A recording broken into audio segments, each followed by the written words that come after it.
And we are live. The anticipation. Oh my God. Yes, this We're is here. We made it. We did it.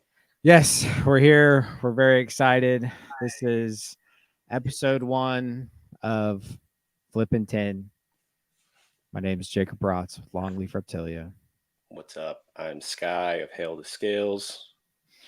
and this is the newest show with the Herpetoculture Network. This has been in the works for oh man, I don't know. I We've don't know how literally been long. we've been talking about this probably since I want to say October, Yeah, November, August, I think it was September time. I think it was October that we kind of Yeah. put this into the ether and started talking about it. But we wanted to shoot for go like starting in the new year, Yeah. New year, new and goals. yeah, exactly. Start 2024 off right. We're hoping to start more at the beginning, but we had some. Yeah, We we were there's two guys that just flow by the wind trying to make something come together. So Yeah, two guys that are not techie at all. I was literally on the phone with Justin for like 10 minutes before this, being like, "So what button do I click now?" yeah. But we're So here. We yeah, landed. but We we're made it. here. We made it happen. We got the Instagram page going. So if you have not checked that out, please do give us a follow. Thanks to everyone Um, that has interacted with the page and liked yeah, and yeah, commented. man. We were just talking about that, how stoked we were on that. That's so cool of you guys to, Yeah. support us in this little herping journey that we're trying to go on. Yeah, that's definitely going to be something we want to do a lot of going forward is get more interactment from people that listen, people that follow us. We want to hear what you guys have to say, your opinions, all that. We want to talk about it on the show. So that's going to be a big part of this moving forward. So we're super excited for this. We've been bouncing back ideas for weeks now, especially once things actually like got going and we started the Instagram page and Yeah. Once we were like, all right, it's actually New Year's. We've been saying on New Year's we're gonna do this. Let's get this ball rolling. And then that's when we're like, all right, we got the name for sure. We bounced back and forth on names for a little while, and then once we were both like, all right, this one's been ringing in our heads for a couple weeks, and we both kind of like it, and it's got some deep meaning. And yeah. that was one of the things we wanted to kick this off with. It was, Flippin' Tin isn't just us, just saying, oh, it's Flippin' Tin. We didn't just, it's kind of got some deeper meaning to it and what it means to us. So we kind of want to go into that. I don't know if you want to go first, Jake, or me, or Oh what. man, You go you ahead. technically came up with the name and the list of ideas. So I mean, Yeah, I came up, dude. I was at work completely wasting my time there, but I'm literally sitting there writing down all these potential names for the podcast, and I had like a whole list. And flipping tin, just like I don't know why it stuck out to me, and I sent like 5 or 6 of them to Sky, and he narrowed it down to like 3, and flipping tin was one of them. And I was like, yeah, that's kind of my favorite one. And he agreed. So there's the meaning behind it, at least for us is, there's the actual there's the actual action of flipping tin, but for me, I feel like for in this show, it's more so just like it's turning over different stuff because you yeah, never it's the know what new you're gonna adventure. get. You never It's a know what new the adventure. next adventure is going to hold. You never know what's going to be around the next corner, which is Yeah, just like the piece of tin. You never know what's going to be under it until you go out and flip it. yeah. To That's why get out you got to there, get out and flip some tin. that's right, That's man. why it's like, look, life is the tin. Get out and flip it. You know what I'm saying? Yeah, Yeah, kick exactly. flip it, baby. No, but dude, flipping tin, it's deep. It's just like the deep ocean. You don't know what you're pulling up out of the deep ocean when you throw a hook out there and you get something on that reel and it's a mile deep. You don't know what it is until it's on the boat. And it's just like flipping a piece of tin, baby. You Exactly. don't know if there's a rat underneath there with a nest and nothing and a couple snake skins, or if there's that life or pine snake that you've been waiting decades for to see, and now today is the day, and you just flipped it. So Or there might be absolutely nothing, and you know what? That's okay too because you tried. yeah, and You it know? that's it's the nothings that make the piece of tin that you do flip with something underneath it so much more better, because then you're just like, oh my god, I'm done. Is it even worth it flipping this one at this point? Nothing else has worked out today. And then bam, Bam. target right Yeah. there. 'Cause that's another Train. aspect of it all, man. If you look at it and you decide not to, then you never know. You never You know. know, How are you you you gonna don't know? know if you don't try, and that's what this is. This show is Flipping Tin for us. Yeah, Like literally. we're trying. Yeah, we're trying something different. Whether it hits or not. We're hopeful that everybody will like it and it'll go well. But that's what the show is for us, man. Yeah, the premise of the show, we didn't want it to be based on our collections solely what we do or what we're breeding or what's going on with that. We wanted to talk about what we're seeing in the field and what we're bringing back from the field and then applying to our collections and then seeing, because one of the original names for the podcast that I wanted to start a while ago was Keeper's Corner, and it was supposed to just be nothing about keeping experiences and what happens as someone who I consider a keeper, not a breeder. I don't consider myself a breeder. I consider myself a keeper before anything, and that's what I focus on, the keeping aspect. So what can we bring back from nature and apply to the keeping aspect that's going to not only make our lives as reptile hobbyists more enjoyable and more fun as the day-to-day life while you're enjoying these animals, because that's what the whole point is. It wasn't to just change their water and their poop when they need it. It was to enjoy them. So how could we get these behaviors that they would normally do in the wild to happen in our room? And what else could we add to spark some new stuff that we never even knew could happen because we weren't in the wild at that moment in time when it was doing a behavior? Because you're never going to see something happen if you're not there at the right moment in time, which is so much what herping is about, being at the right place at the right time at the right moment in the universe. And so many catches and unbelievable experiences for me out in the field have been that right moment at the right time. You could, oh man, I stopped here to go pee and then I dropped a piece of paper and then walked 3 steps back. And then now I'm walking, 20 minutes later, and this snake just so happens to be the tail end of it scooting off the end of the road. When if I wouldn't have done any of that other stuff, I would have completely missed it. I would have never known that snake was there. And right moment, right place and time. So Yeah. there's a huge big picture of all this. We're trying to get deep with it. It's not Yeah. just about breeding your snakes in your closet, because I mean, hey, everyone's doing that, right? We've heard a million podcasts on that. So let's get into the deep rooted wild of these animals and what Yeah. their behaviors hold. And that's kind of our main. We have several goals with this, but I think the one thing that I kind of want to steer clear from are like breeding aspects. What are you working on this year? Obviously, there will be some of that. It's just how it's going to go. But like, what we really want to get into is we really want people.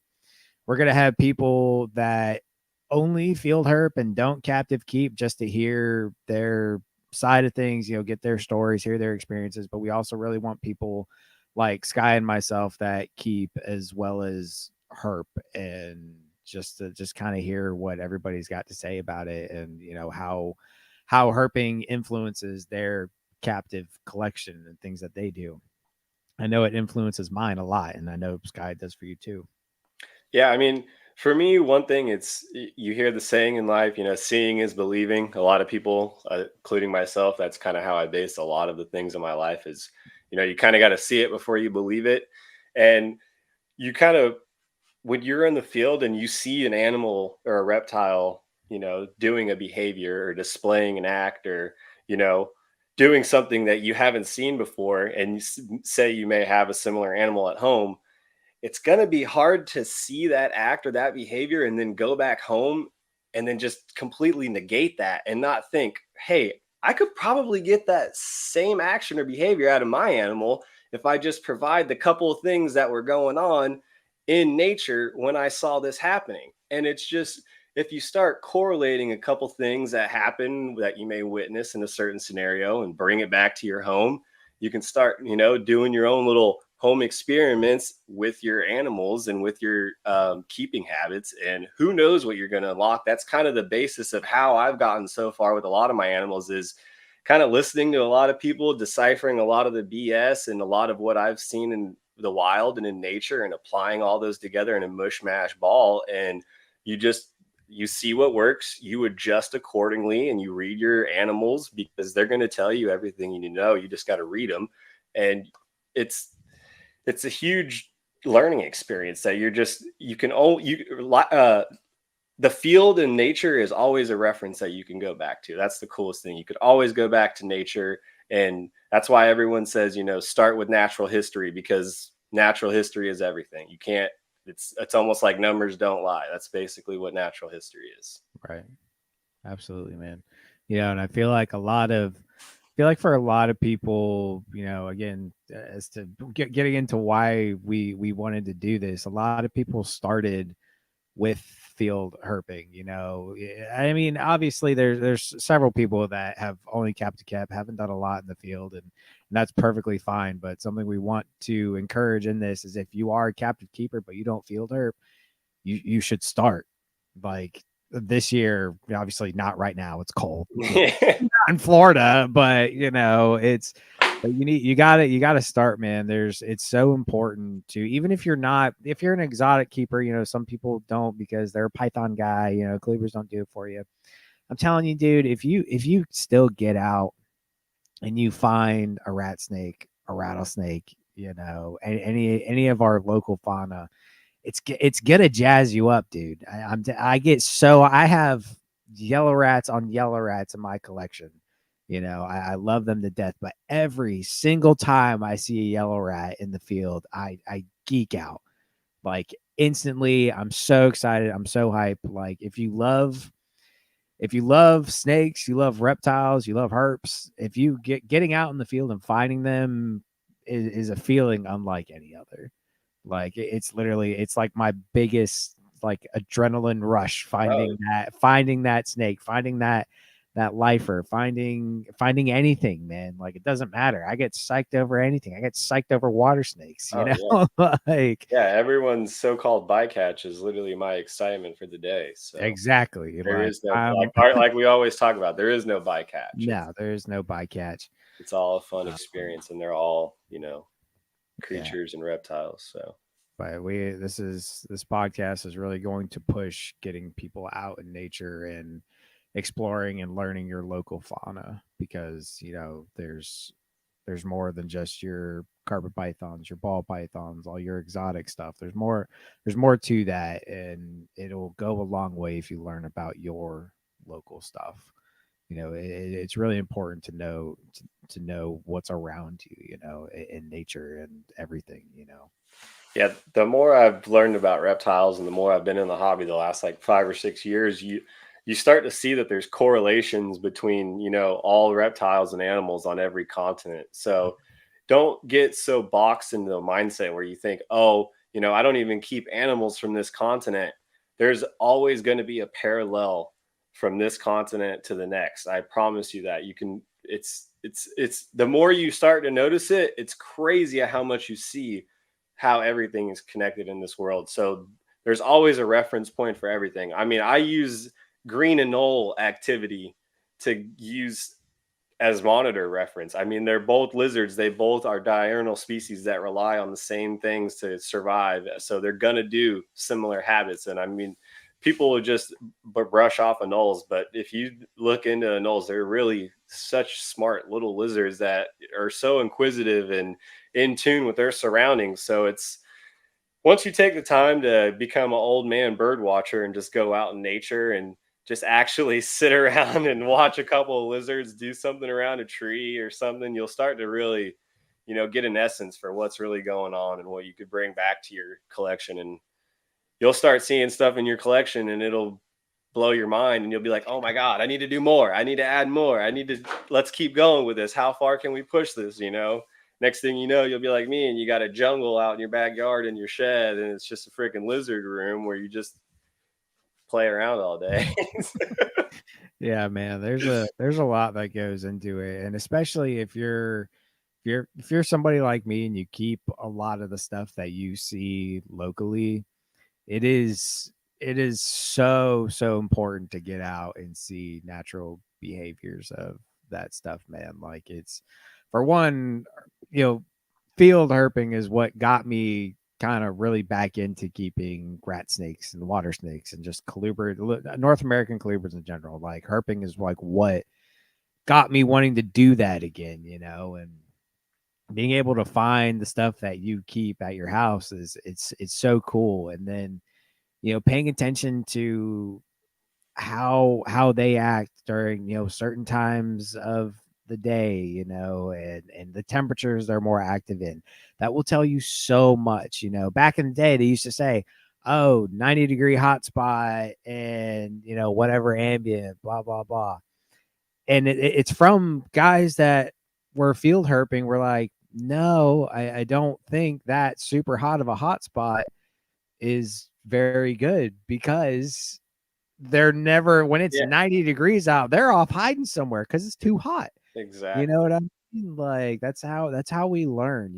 That's how a lot of people have learned this stuff. Not only, obviously, you pay attention to the animals in your collection, you watch their behaviors, but going out in the field and seeing that stuff, in the wild firsthand, it's invaluable, man. It really is. And that's personally my biggest goal for this podcast, is to just get people wanting to get outside Yeah. and something. It's so important, and it's fun, man. You'll love it. You'll make great friends doing it. There's, me and Sky have become very good friends, and a lot of it has been herping. Yeah. I think I herp with Sky more in 2023 than I did with Justin, and he lived it. You know, Yeah, we killed it in 2023 for being, in different states. yeah, it was awesome, man. So, and 2024 is going to be no different. Oh But yeah, for sure. you can meet some awesome people. And if you're only a captive keeper, there's the captive keeping side, there's the field herping side, and then there's like that kind of in between area that Sky and I fall, and a lot of our friends do. If you A lot of people that keep captively also get out in the field, but it's kind of your one or the other, at times. And there's definitely a lot of field herpers that are like, nope, no captive keeping whatsoever, and that's fine. You And know, um, another thing too is once you get deep into the hobby, you get so consumed, and a lot of us, get over our head, and we have a collection so big that we end up, not having the time to go out and herp. And then when we do have time, you're so exhausted, you come up with whatever reason in your head not to go out. So it's easy to get away from it, but you know, I know we've talked about it a bunch of times. We've just done it for since we were kids. I mean, herping wasn't herping when I was a kid. We called it going out and looking for snakes and lizards, for sure. and it was never. I mean, I didn't even know. I mean, I'm a late. I grew up as a kid in the late '90s, so I mean, I was catching snakes in the late '90s, early 2000s, and it was never breeding was never even a thought. There was never even a thought of, oh, I could catch a snake and catch another snake and have babies. That wasn't even that was a completely different realm for me. And my grandpa and my dad, it was more of, all right, we caught this snake in this area.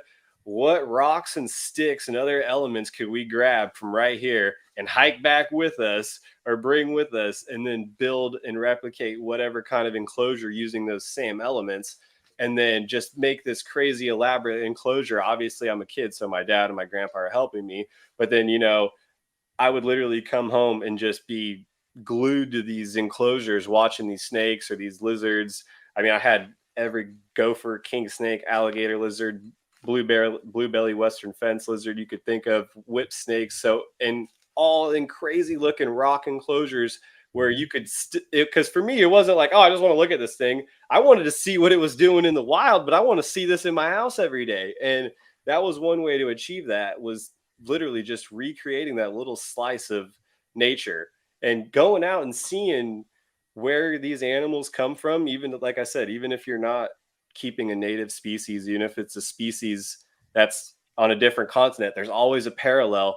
Go out to that, wherever that parallel animal or creature it may be, and just go out and do some herping and see you know um, what's in the environment, what kind of wood, what kind of rocks, what kind of soil, what are the temps, when are the suns hitting certain spots, when are they basking. I mean, one thing I incorporated this last late summer and fall, I think it was, yeah, is because I noticed, a lot of people, or a lot of these guys that will go out and herp and document it and everything over in Indonesia, you know certain animals will have territories. I mean, everything's got its own spot and its own territory, right?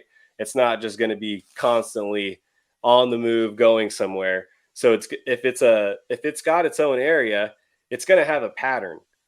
So as the sun goes through the sky throughout the day, it's going to hit different things and different blockers. And say a certain basking area only appears for a certain amount of time at a couple different periods throughout the day.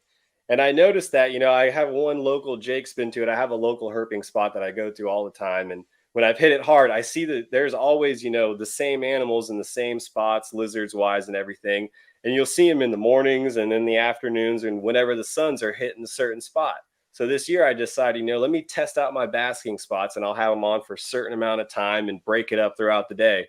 And sure enough, after a couple of weeks, you see these lizards adapt to that and they totally change their activity periods to where they're active in between those lights. And then as soon as those lights are about to kick on or right before, they're right back up to that spot because they know, okay, the sun's going to come out. So just to think that if an animal is living in a certain area and it has a territory, it's going to be so tuned in with when that sun's in a certain area, with with maybe if there's a bug trail that's in the area. I mean, it's so crazy how connected everything is and how much you could look into one little certain aspect of life and just take little bits and pieces and bring it back to your collection and apply it, and you're going to learn and see stuff that you'd never think you'd see before, or that you would be like, okay, it's not even going to realize that I did this. It'll still just be laying there when it lay there before. No, it's attitude, behavior, and everything will change accordingly. It's pretty mind-blowing. Yeah, it's insane, man. That getting out there, it can really change your perspective on everything you do in captivity, and it's just it's the best, man. For somebody like me, growing up, all I had was field herping. At least when I was a younger child, I couldn't keep, snakes in my house. I had a couple leopard geckos, stuff like that, but I couldn't keep snakes. The only way I saw snakes were at somebody else's house or finding them, So that was my way to be involved and get my hands on this stuff and see it in its natural habitat. And it's amazing, man. I know there's still going to be people out there like that who can't keep snakes. Somebody may not be in the situation to keep snakes personally, whether it be finances, kids, whole nine, whatever. But it's still a way for you to be a part of it. You know, Yeah. and it's such a great thing, and there's not enough people that do it enough. Like I think it's so important to get out there and just learn about your local fauna. And, I think it's definitely a fading oh, thing. It's yeah, kind of phasing out, and now there is people that document their herping adventures. So now we have a whole era of people that just sit at home and watch their herping adventures online. So yeah, yeah, absolutely. it's And we're it's not sitting here saying if you don't herp, you're a bad person. That's not at all what we're getting at. I'm saying that. Guys saying that, I'm not. I'm saying if you have the opportunity to do it, do it. You won't regret it. You might spend. I have spent hours on hours on hours in the woods, sweating my butt off and not finding a damn thing. But you know Yeah, what? I tried. I tried. Then there's that one time to where you walk up on that 6-foot mud snake just sitting there, and it makes everything worth it. I promise you. I promise you. I've driven for hours. I have hiked for miles. And the second you find that one thing, it makes it all worth it. It is so awesome. It is all worth it. yeah. If you Even have the when we're opportunity. out in the woods getting skunked, we always still try to remind ourselves, like, hey, we're out in the woods, we're in nature, we're having a good time. So we got nothing to complain Yeah. about. So you No, always I got mean, to remind yourself of that. Like, yeah. you're I in mean, nature. There's really nothing to complain about. and the other thing is, for one, being in nature, let's be grateful we still have that, and then along that same line, it sounds negative, but it's true. We don't know how long a lot of these natural resource areas are going to be there. It's unfortunate, but it's a fact. And there's a lot of places and a lot of people that preserve these things, and we love those organizations, those people that do it. But take advantage of being able to get out and see it while we still can. Yeah. It's sad and it sucks to think about, but it's a fact, and we need to get out there and Yeah. just see what we have while we still can. Yeah. Yeah. It's The development in Florida right now is crazy. So, I mean, it's just where I grew up. There's places that I used to hike around and stuff that are now like shopping centers and parking lots. So it's exactly. pretty sad. Yeah. Um, Before I forget, because I keep looking over, we got all the homies in the chat. I'm tuning in. I Yeah. want to say thanks. What's up, guys? Dustin, Jack, Chris, Chaz, everyone. Scott, thank you guys for tuning in. We appreciate you guys. We're stoked on this first episode that we're bringing to you. It's probably going to just be us kind of rambling about what this show is going to be about, this first one. But, we definitely want to get some guests on here to talk about what you guys have seen out in the field. And we also want to just go over like some crazy stories of, like what's the craziest thing that's happened to us in the field, or like, have we had a near death experience, or have we ever saved anyone or saved an animal, or we want to hear what people have experienced out in the field. I know, me and Jake personally have said we got a couple stories we want to say for the pod to tell. So Yeah. we just want to say thank you guys, and we're seeing you in the chat. We're kind of rambling right now, but we just want to get the idea of what this whole pod's going to be Yeah. about, and let you guys know what the dealio is. And we want to keep the herp thing going. Chaz Ewing, if you guys don't follow him, he's doing a cool thing. We got his second annual herp trip we got coming up here in a couple months. And if you guys got a group of friends that are kind of spread out in a region, that's something you could do. Get a little herp trip set up. Everyone kind of plan it a few months out. Get an area that maybe someone knows or has been to a couple times, and go out there with your friends. We did it last year. It was one of the coolest, most Dude. fun weekends we've ever Oh, had. Jake, I mean, me and Jake got there on day 2. We got there the morning of day 2. I was so mad about that, especially after everybody told me. I was like, God Yeah, damn it. we get there and hear about all the festivities of night 1 and day 1 and all this stuff. But Jake redeemed us, thankfully, within like the first 10 minutes of us being out there. Not even Homeboy, 2 minutes, okay, dude. like 10 minutes of us being with the Oh, group. yeah, Okay. for sure. All right. Like, it was like 30 seconds of us getting to our little hike spot. And Jake just pulls up this beautiful Eastern Chain King, completely made the trip for me, for him, I'm sure. I mean, I was running on like 2 hours of sleep, just drove 8 hours. I know he had drove far. So we were like, let's go herp, let's go hang with the boys. And it was just an all out day of fun. We saw a lot of cool stuff on that trip. I know one thing I wanted to bring up that I thought was a pretty crazy observation while we were out there is when we were in that kind of floodplain area that looked like it had just recently got hit with some floods, where we were seeing all those turtle shells and everything, where it looked like Yeah. everything had got like drowned out and crushed. And we were all kind of just like wondering, like, man, it looked like everything just got swept out. Like the turtles couldn't even make it out, nothing. And me and one of our buddies, Brett, we were walking through all the mush, and sure enough, there was a Midland water snake head high, chilling up in a little nook in a tree. And it just made me realize, like how resilient and how cool these snakes are, that you think, oh, it's just a water snake. It just hangs out in the water and on the bank, when this thing was dang near 7 foot in the air, chilling in a tree, making sure it wasn't getting washed away by the flood. And, And you wouldn't know that unless you're out in the field looking, and you wouldn't know that. I mean, you hear water snake, you just think, oh, a snake lives in water. Well, guess what, people? they climb trees. You better go put some trees in your enclosure. Yeah, and that's the type of stuff, man. That's why to me, like I really, anytime I find something, it's very like I probably think into it too much, but it's also like, for for your example of that Midland, it's like if you wouldn't have been in that exact spot at that time and just so happened to look up, Well, the you thing was, never would have seen it, we wouldn't have even like seen it if Brent wouldn't have slipped into the mud pit that he was slipping into. And as he slipped, he yelled, "Ah!" and reached his hand out for a tree. And where he braced his hand on the tree, I turned my head because I heard a yelping, and I looked, and I'm like, "Wait a minute, bro! Do not move your hand. There is a water snake right there in the tree." And we were just, like you said, just that random time and place in the universe where if he Yeah. wouldn't have screamed like a girl slipping into the mud, we wouldn't have found the water snake.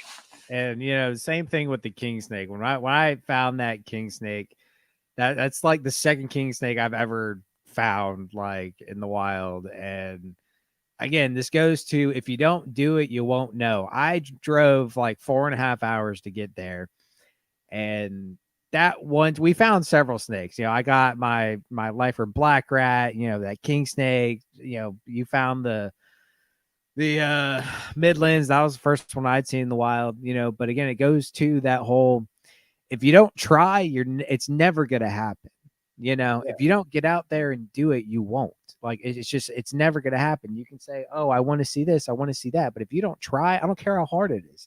I don't care if you're looking for the rarest snake in South Carolina or Florida or wherever you're at. If you don't get out there and make an effort to do it, it's not going to happen. So I could have drove. I took the chance on driving 4.5 hours to possibly find absolutely nothing, but it was worth it 100%. Even if I Oh didn't yeah. find anything, I'm sitting there making memories with some of my favorite people in this entire world.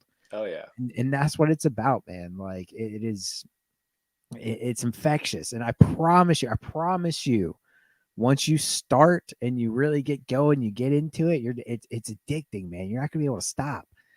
It's so much fun. It's so great, especially if you find like a group of people that you like to do it with. It changes everything. Going down to see Sky and our buddy Preston. They've kind of become my Florida crew for herping, and it's so much fun. And there's been time, I don't think we've ever gotten completely skunked anytime I've gone down to you, which is No. fantastic. But there's always that chance. And Scott Yeah. Eipert said in the chat, because you don't find herps in hotel rooms, and Exactly. you're damn right, you don't. You don't find them. Yeah, your snake room. You can do your room herping. That's always fun, especially for Smitty when a snake gets out. Um, but you're not gonna see this stuff if you don't get out there and do it, man. And I promise you, there is nothing like getting out in the field and finding a big old rattlesnake, man. Oh, dude, that Oh is yeah. that is like that's one of the ultimates for me. Getting out there and just finding, a 5-6 foot, cane break rattlesnake. I found it was dead, unfortunately, but I found this monster pygmy in the spot. And I always want, and that's another thing. If you don't spend time in these areas, you don't know what's going to be there. I went to the spot and I always wonder. I wonder if there's pygmies out here. And unfortunately, it was dead. It was the biggest pygmy rattlesnake I've ever seen in my life. But now you But know. but now I know they're there. Now I've got a spot to go find pygmies at, and Exactly. that's fantastic, man. You got to hit these spots. I don't care if you've been there 100 times before. Go again.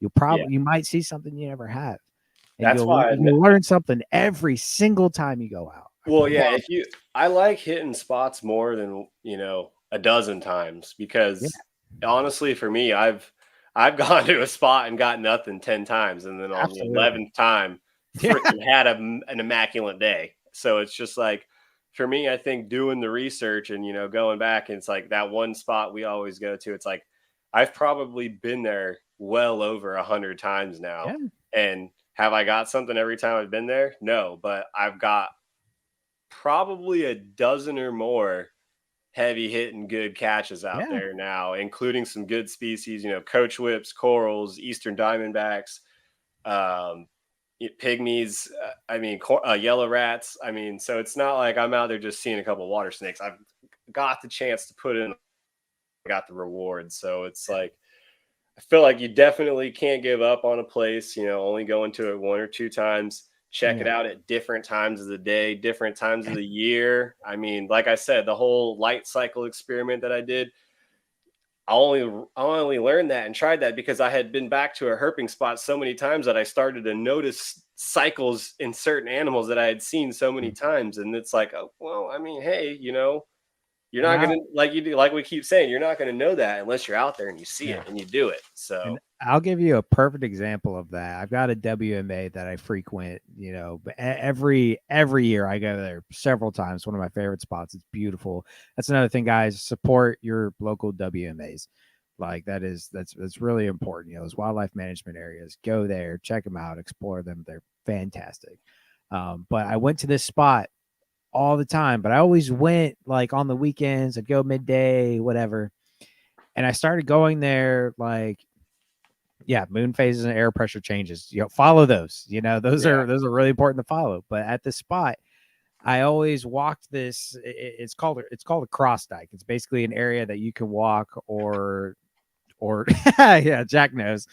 You can walk or drive, whatever. But it's basically an area to walk between two bodies of water. And I went there to walk across to the other side to go look for this, for rattlesnakes on the other side. And I happened to go there after work, and I found like 3 cottonmouths, like back to back to back on this cross dike. And I was like, huh, that's weird. Never once seen a cottonmouth out here. And then so I kept that in the back of my head, and I was like, I wonder if this is like a cue, if around this time of day they come out right here.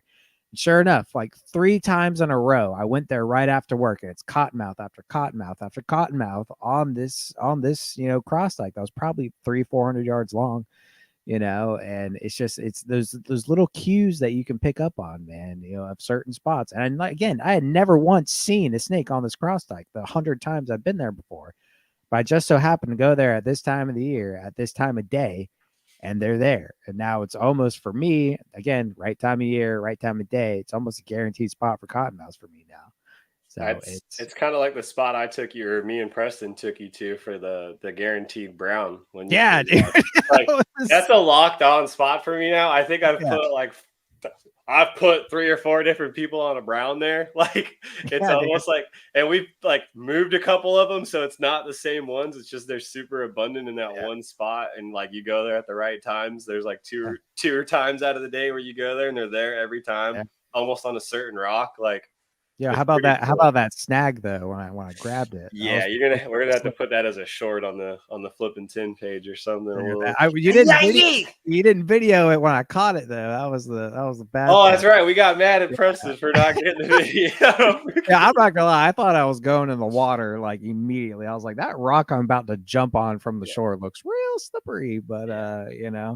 There was like and for a little mental image, there was a steep embankment with a river, and then there was like a couple little green pebble top rocks, and then there was a nice big boulder, and there was a brown water snake chilling on the top of the boulder, and Jake really needed to get hands on it. So I like scooted across to a little rock behind the rock and was like, all right, bro, I'm your backup, bro. I got you, you and the snake if something goes bad. And that man just freaking skipped across those rocks and yeah, freaking had that water snake faster than you could say Shibuya, son.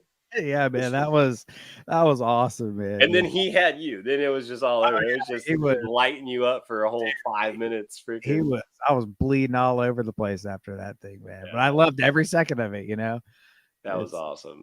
Yeah, man, it's so much fun. And that's the other thing, man, just the memories, especially if you have people you do this with, the memories that you can create with the people that you herp with are next to none. I mean, yeah. Whether it be Jack standing on a truck and a bug flies in his eye, or I'm jumping on rocks to catch a water snake, or Oh god. Yeah, meandering I mean, out in the middle it's of nowhere. never not a total roast show, laugh fest, freaking just having a good time the whole time. We're eating good, we're joking around, I Yeah, mean, it's never it's always a good time. man. That I mean one thing I'm looking forward to with this herb trip is the after party with the boys at whoever's house we're staying at. That was the one thing at the herb trip with Chaz is we had a sleepover after party at Chaz's house with his collection and all the Dude, all boys. and all the laughs, dude. That was Dude, I that think was I that was literally almost just as fun. yeah, Like, I had a cramp the next day driving home from laughing and crying so hard the night before to the point where I was like yelling at Jack to stop, like stop making me laugh. I can't. I'm crying. This hurts. Please, like yeah, I dude. remember like thinking I told him before we fell asleep. I was like, bro, I haven't had a night like this where I was just literally laughing my head off with the boys, like Dude, uncontrollably yeah, since like high school, to where it was like you're at your school desk about to pee your pants, like trying to be quiet, like don't make a noise. yeah, yeah, Like, it's you great. can't. It doesn't get better than that, man. It does not get better than that. And it's so And you, funny because, like, you look, like Chaz commented earlier. He said, Jake and I missed so many turtles right before you found that water snake, slow hands. And it's so funny because, like, people watching you will just think you're a psychopath sitting there, like, leaning over the water and your hand up trying to grab, this little turtle out of the water, But those are what makes the day, man. Like, all yeah, that stuff was so much fun, and man, I can't believe we didn't snag one of those turtles, Chaz. I'm still mad about that. I was thinking about that the other day. I was like, how did we not nab one of those little turtles, man? But y'all didn't have try we're Jack. trying to get one. We're trying to get one for Jack. He should have been over there. He probably would have snagged one. Yeah, you guys didn't have the master cooter snatcher over there, old Jack Oliver himself. That's right, right. Jack said that bug caused life-threatening damage. Yo, shout out to Jack, man. He You're had my back, dude. grouping, If it wasn't man. for Jack's AAA, bro, I freaking locked my keys in my car that night too. Jack saved Oh me. yeah, I was like, yeah, I yeah, gotta leave in 4 hours and drive home, and my keys are locked in my car. Jack's like, don't worry, bro, I got you. AAA's on the way. yeah, dude. And And you Jack, dude, wouldn't have that unless you had herping buddies. See why you that's gotta go right. out herping? That's right. And see, that's also a huge shout out to Jack, dude, because that, yeah, obviously I made a joke about the bug in his eye, but dude, I'm telling you, that man, his eye was swollen, all kinds of red, like it was bothering him all weekend. But that dude just roughed it Herped all away, weekend with dude. that dude. I mean, he pulled it out, and major props. And that's also something that you just got to deal with when you're out there, man. You're gonna fall, bust your knee up, hit your head, get hit in the eye with a bug, all this stuff. There's so much that can happen. And but you gotta, once you're out there, man, none of that really matters. That's more of all right, I'll deal with this when I get back home. But I gotta go find that king snake. Gotta go find that water snake. Yeah. Gotta go find it, man. It's great. You'll be out there soaked to the bone and sweat. Your socks are wet because you stepped in a puddle that sank out. You'll lose your shoe like I did, and Yeah, you you're pulled out welcome, my shoe bro. from the mud. I got your back, dude. Yeah, I That actually was got hilarious. I just got some new boots specifically for herping, and Yeah. I've been wearing them in a little bit. They're waterproof and all that, so I'm good to go on that front now. I'm not going to lose my shoe again. Hell yeah. Yeah, Um, not the Hokas, bro. not the Can't be hoax, losing the man. Hokas in the freaking mud, Dude, bro. that was down there, bro, and I I Oh, well, I lost. got it. Never mind. It's actually in there. Yeah, I went to hop across this thing, and one foot landed, and it sunk down to my ankle, and I went to pull it out, and off came my shoes. So I'm sitting there with a sock soaking wet now, and it was a time, dude. It was fun. I will Yeah. say you gotta watch out for little muddy creeks like that Oh yeah. that look like they won't do nothing to Yeah, they you. look Quick solid. quick little offset story, really quick. This is a good one. This is a herping story. So me and my buddy are down in the Everglades, and we're looking for chameleons, and we're right across this little nookway of what looked like a dried out little waterway on the side of the road. And my boy's like, "Oh, all right, I'm gonna run across the ditch, and then you throw me all the poles and everything, and then you come across." And we're like, all right, good. Well, homeboy goes to what looked like run across some mud and some land. As soon as he got in the middle of the ditch, he was chest deep in like poopy, Oh god. runoff side of the road, mud water, goop. I mean, it was dark out, so we couldn't see, but it was actually just like straight mush. And it turned from all right, we were chameleon hunting to yeah, we're will hunting right now. We got to get this boy out of the mud, and then yeah, Yeah. then he had to ride back in my car all covered in poop. So it was freaking horrible. But Yeah. That's but you that's gotta that's watch a out part for of those it, man. ditches, man. Those are But those we are the talk about memories that you all the make. time. To this day, I'm Yeah. like, hey man, you want to go chameleon hunting? We'll go hop the ditch. He's just like, "Ugh." I'm like, come on, dude. That was a good one. That was a good story. We're never Yeah. gonna forget that. Yeah. No, man. It's obviously we can't talk about it enough, man. And that's this. All these stories we're talking about now is exactly why we wanted to do this. And Sky's like I said, I heard Sky lives in a different state, and I herp with him probably more than anybody else. Which is wild. He's 5 hours from me, but damn if we don't make it happen. It's So a good time, man. We don't have a bad it time, is. and we No, like you said. I'm gonna knock on wood really quick, but I mean, we haven't been skunked. Let me no. knock on some real wood. Let me do it over. Yeah. But even though, even if it did, man, again, it's all about the memories you make in the process, dude. You can, I had a grand old time with Preston getting, we had Preston and I. So Preston's our other buddy that lives down in Florida towards Sky now, and I went and stayed with him. This was it November? No, no, beginning of December. Yeah, beginning of December, and yeah, this was December in Florida, and still managed to find stuff, and if every we hit so much habitat. Me and Preston were wading through, shin deep water and gator infested, lake, and trying to find something. The water was cold as all get out, and it's just fun, man. Didn't find a damn thing over there. We managed to turn up a pygmy somewhere else. It's like, again, it's something, man. Yeah. And I was psyched about that pygmy, Oh, dude. dude, I'm always stoked for a Oh pygmy, man, dude. I yeah, mean, every time, dude, every time. And again, if you don't get out there and try, it's never gonna happen. So if you got a species that you would just love to see in the wild, even if it's not in North America, dude, set your eyes, set your mind on doing it, and do whatever you can to make it happen. Doesn't matter if it takes 2 months, 5 years, 10 years, whatever. If you have your mind set on doing something, making something happen, finding the species, go do it. Find a way to make it happen, and it's unreal, dude. Especially if you go out saying I want to find this and you do it. The accomplishment that you feel doing that is, dude, it gets you going, man. And once you makes you want to do it more and just get out and oh yeah, make it happen, man. And it's like when we found that brown water snake. It was like we went there to find a brown water snake, and then we found it, and we yeah. were geeking out It over was a brown water snake. Yeah, we were like sitting there so undecisive. We're like, all right, here's our time frame. We're gonna go road cruising at this time. We got like this 2 hour period. Jake hasn't seen a water snake. He wants to see a water snake. Preston's like, bro, let's go to this spot. I'm Go like, to all the right, spot. Jake, let's go to the spot. You ready, bro? This might work. And Yeah, sure we enough, actually, because we had went there actually in a better time of the year. We went to that same spot and didn't find anything. So I was like, yeah, you know, yeah, you're like, ah. nah, nah. So, yeah. Meanwhile, right there he was chilling on the walk. Yeah.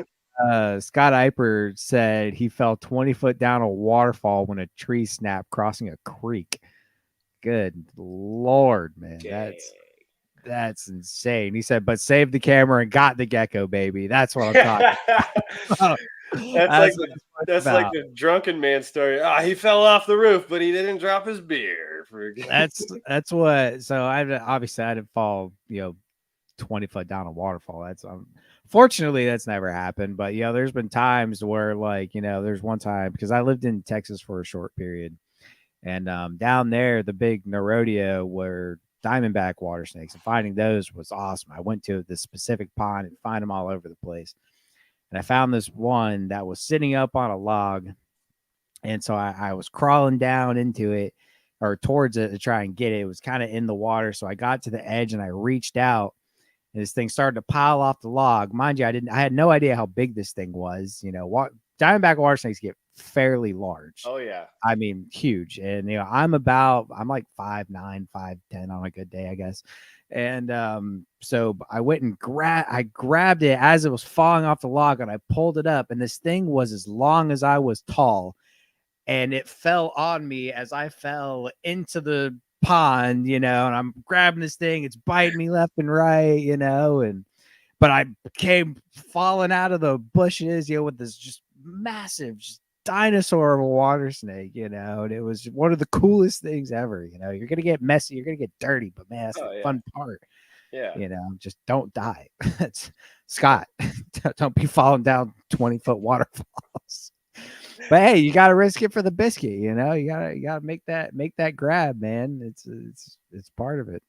The Yeah. most reckless I could say grab I ever did for a snake. It was back in 2020 when I was still volunteering for the Python program down in South Florida, and you just kind of get so locked in on what your task at hand is, and you're out there for hours, shining a light at some canals in the woods looking for any sliver of scale or python pattern to tell the driver to stop the vehicle so you guys can go out and try to grab it.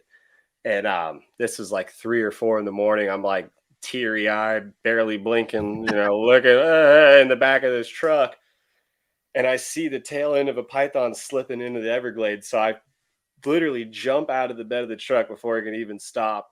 And I'm not even thinking about what I'm about to do. And it's like I said, it's 3 or 4 in the morning. I'm in the middle of the Everglades, completely alligator infested waters. I mean, when you're not seeing python stuff, you're just seeing water with glowing red eyes. I mean, Yeah. there's literally alligators by the thousands down there.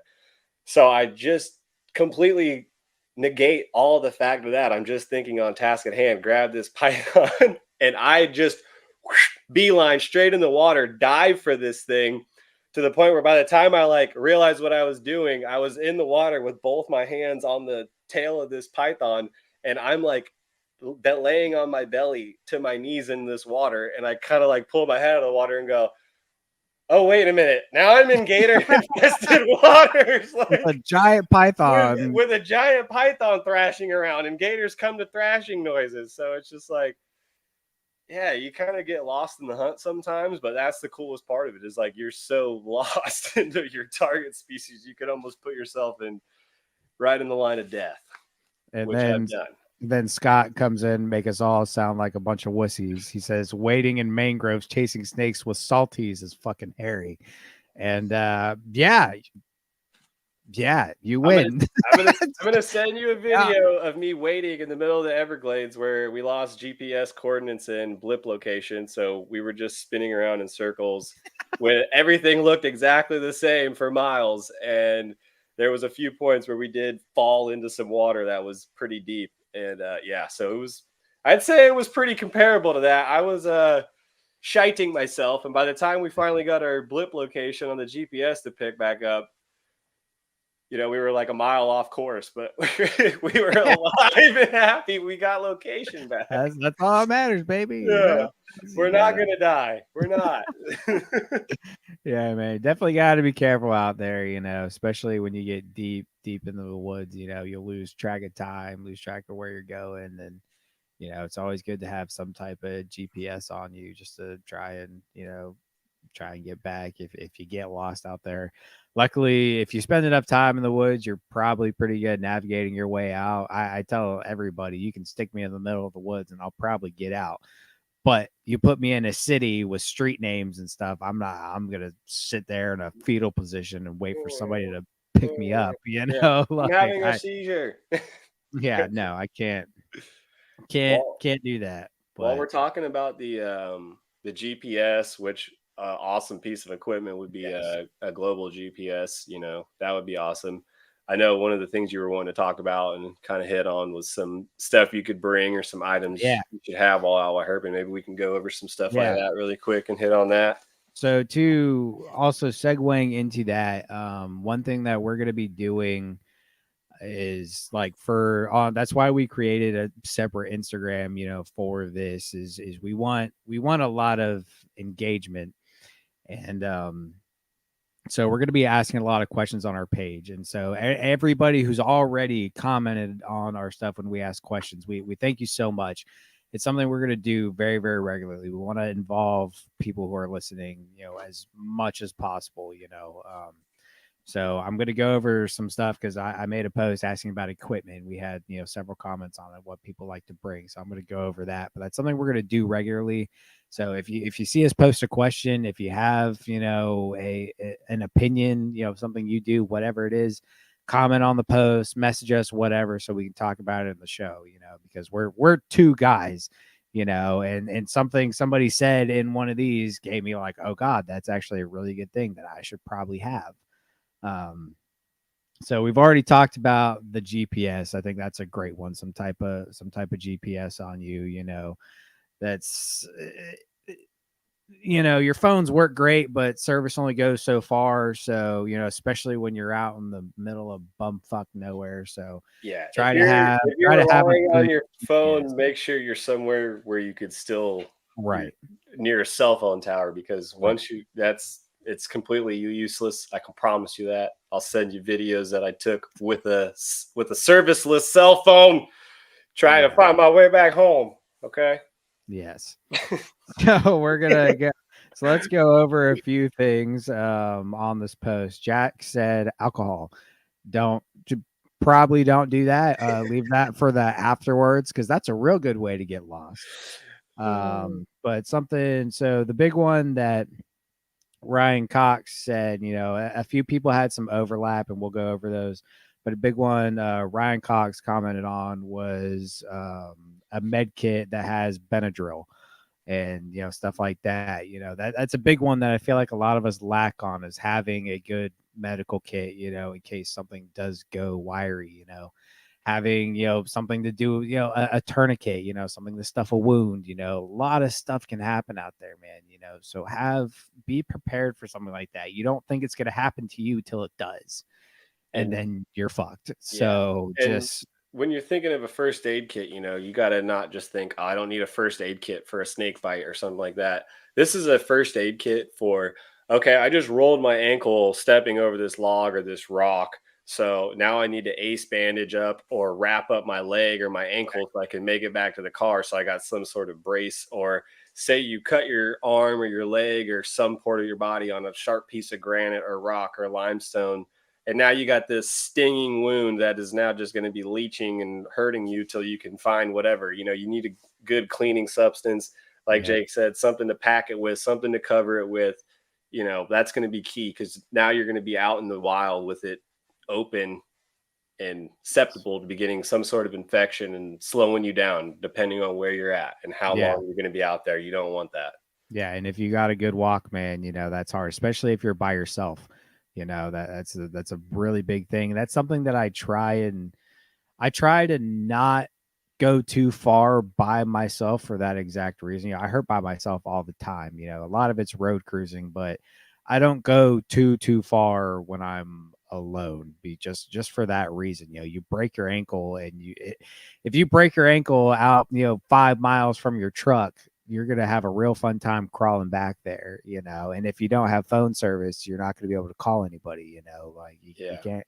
So these types of things are important, and it's things to think about. Again, you don't think it's going to happen to you until it does, and I can tell you firsthand, it sucks. Maybe not getting lost or hurt in that way, but the mindset of, oh, this won't happen, and then it does, and all of a sudden you don't know what to do. So Yeah. Ryan, thank you so much for saying that. I'm going to work on some type of small first aid kit to keep in a backpack. And that's the other thing, guys. It doesn't have to, you can have a more elaborate one in your truck, that's great, but have something small. These things can be small, packing stuff to pack a wound. It, Amazon it sells a good blue yeah, first aid kit. It comes in a blue yeah, pack. It's it's about small. yay big, and it has Everything you need. And tons of stuff. small, these things, they pack light. It's easy to bring on you, but it's something a lot of people look over. So be thinking of that. Chris Montross said, if you break your ankle alone without service, you have a damn good story for years. Embrace it. Oh God. So, yeah, that is true, but give yourself a better chance of getting out there a little easier. So We're keep here that. for survival, all right? We want to survive whilst finding these awesome animals. So keep that in mind. So first aid kit, that's a big one. It's something I'm going to work on, this season, trying to get something to put in a backpack. Whether it's something you put together yourself or you buy a kit off Amazon, something is better than nothing. Yeah, for sure. And then probably the most popular piece of equipment was, and that's the other thing. He said, somebody said bee sting kits. I meant to bring that up. If you're allergic to something like that, make sure you have an EpiPen. Good, for the love of God. If you're that allergic to something, you probably will. But even if you're mildly allergic, have an EpiPen with you because you don't know what's gonna happen out there. Keep one on you at all times. And then if you're herping with people, tell the Condoms. yeah no we're not. I've been ignoring that because that's the second time I've gotten that comment. I'm ignoring that one. Oh god. But if you're herping with people and you have an allergy like that, tell them, please. Like, make sure everybody knows, like, if you have some type of allergy or whatever it is, medical condition, if you have heart problems, anything like that, tell the people you're with, if this happens, do this. My EpiPen's right here. Or if I pass out because my heart doesn't work that great, do this, do that, whatever. Make sure people are aware of those conditions that you have. So everybody's aware, everybody's on the same page. Everybody knows what to do if something goes south. So make sure that's there. But moving on, the other thing that a lot of people said was a headlamp. And that's actually something I need to add. A headlamp. I don't have a actual headlamp. I have a flashlight. Flashlight goes with me everywhere. They can kind of go in the same, a headlamp or flashlight. But I think a headlamp especially is going to be more important. Again, that's something I'm adding to my pack this year is a good headlamp. Having your both hands, available while still being able to see, that's going to be a really good thing. Um, Mr. Scott Eiper asked about what kind of brands people were using. We had a few that people recommended. Sky recommended a Phoenix. So he's heard a lot of good reviews about it. Which let me hit on that really quick while you say that one. I didn't know you're going to bring it up off rip, but Okay. I've heard a lot of herpers around the world mention Phoenix, and I had Connor hit me up saying that he's used Phoenix, and when he was using it, it did get hot after a while and started to get to like an uncomfortable heat temperature. Which after I put a lot of thought into it, every good light that there is out there, even if it's a flashlight or whatever, they're going to get hot after a while. So I wonder if there's maybe an update or something that they could do with those, or maybe if there is a headlamp out there that has built-in fans, or even the little fan neck brace kits or headband kits. You could always maybe part, as ridiculous as it sounds, depending on where you're herping or what you're doing, it could keep your headlamp cool and possibly keep bugs out of your eyes.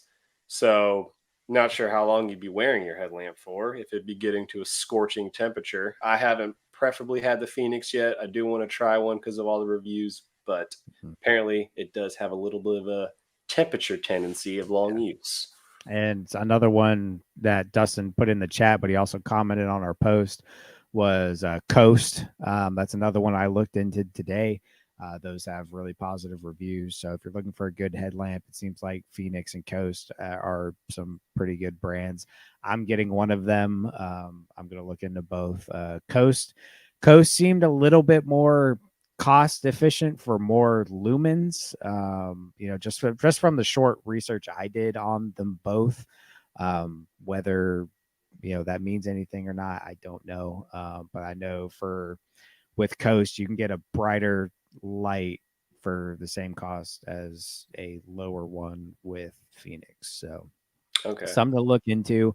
Again, I don't know what that means. I've never personally used a headlamp. I don't like wearing headlamps because it's something else on my head, and plus I'm always wearing a hat, so it just kind of gets in the way. But Sky, you always have a headlamp on you. I'm always using a flashlight, so I definitely see the use that comes from an actual headlamp versus a flashlight. But have your flashlight on you anyways, because your I headlamp I your talk headlamp only goes where your head turns. So have a yeah. flashlight on you to, be able to scope around.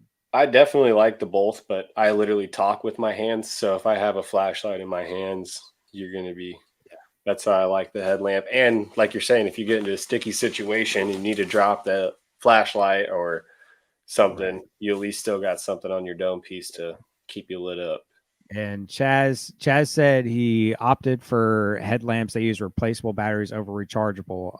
Chaz, there are, like Dustin says, the Coast, you can charge it or you can have batteries, which I think that would be the best option if you're looking for a good headlamp.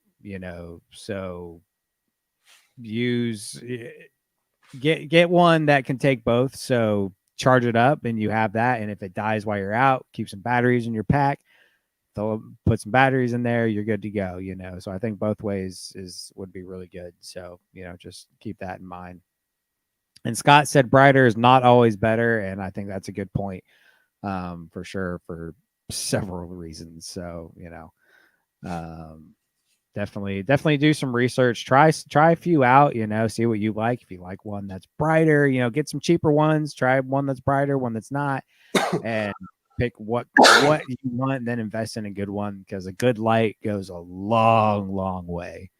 Um, so definitely, I think between me and you, we should get one of either brand and yeah, absolutely, compare them personally, and maybe even trade them off and see what we think, just so yeah. we can get some personal opinions out there too. Yeah. And I've That's been wanting good. to get a Phoenix. My buddy Aiden, he's been preaching to me to get a couple different models. So, but those in the coast, that would be cool to check out.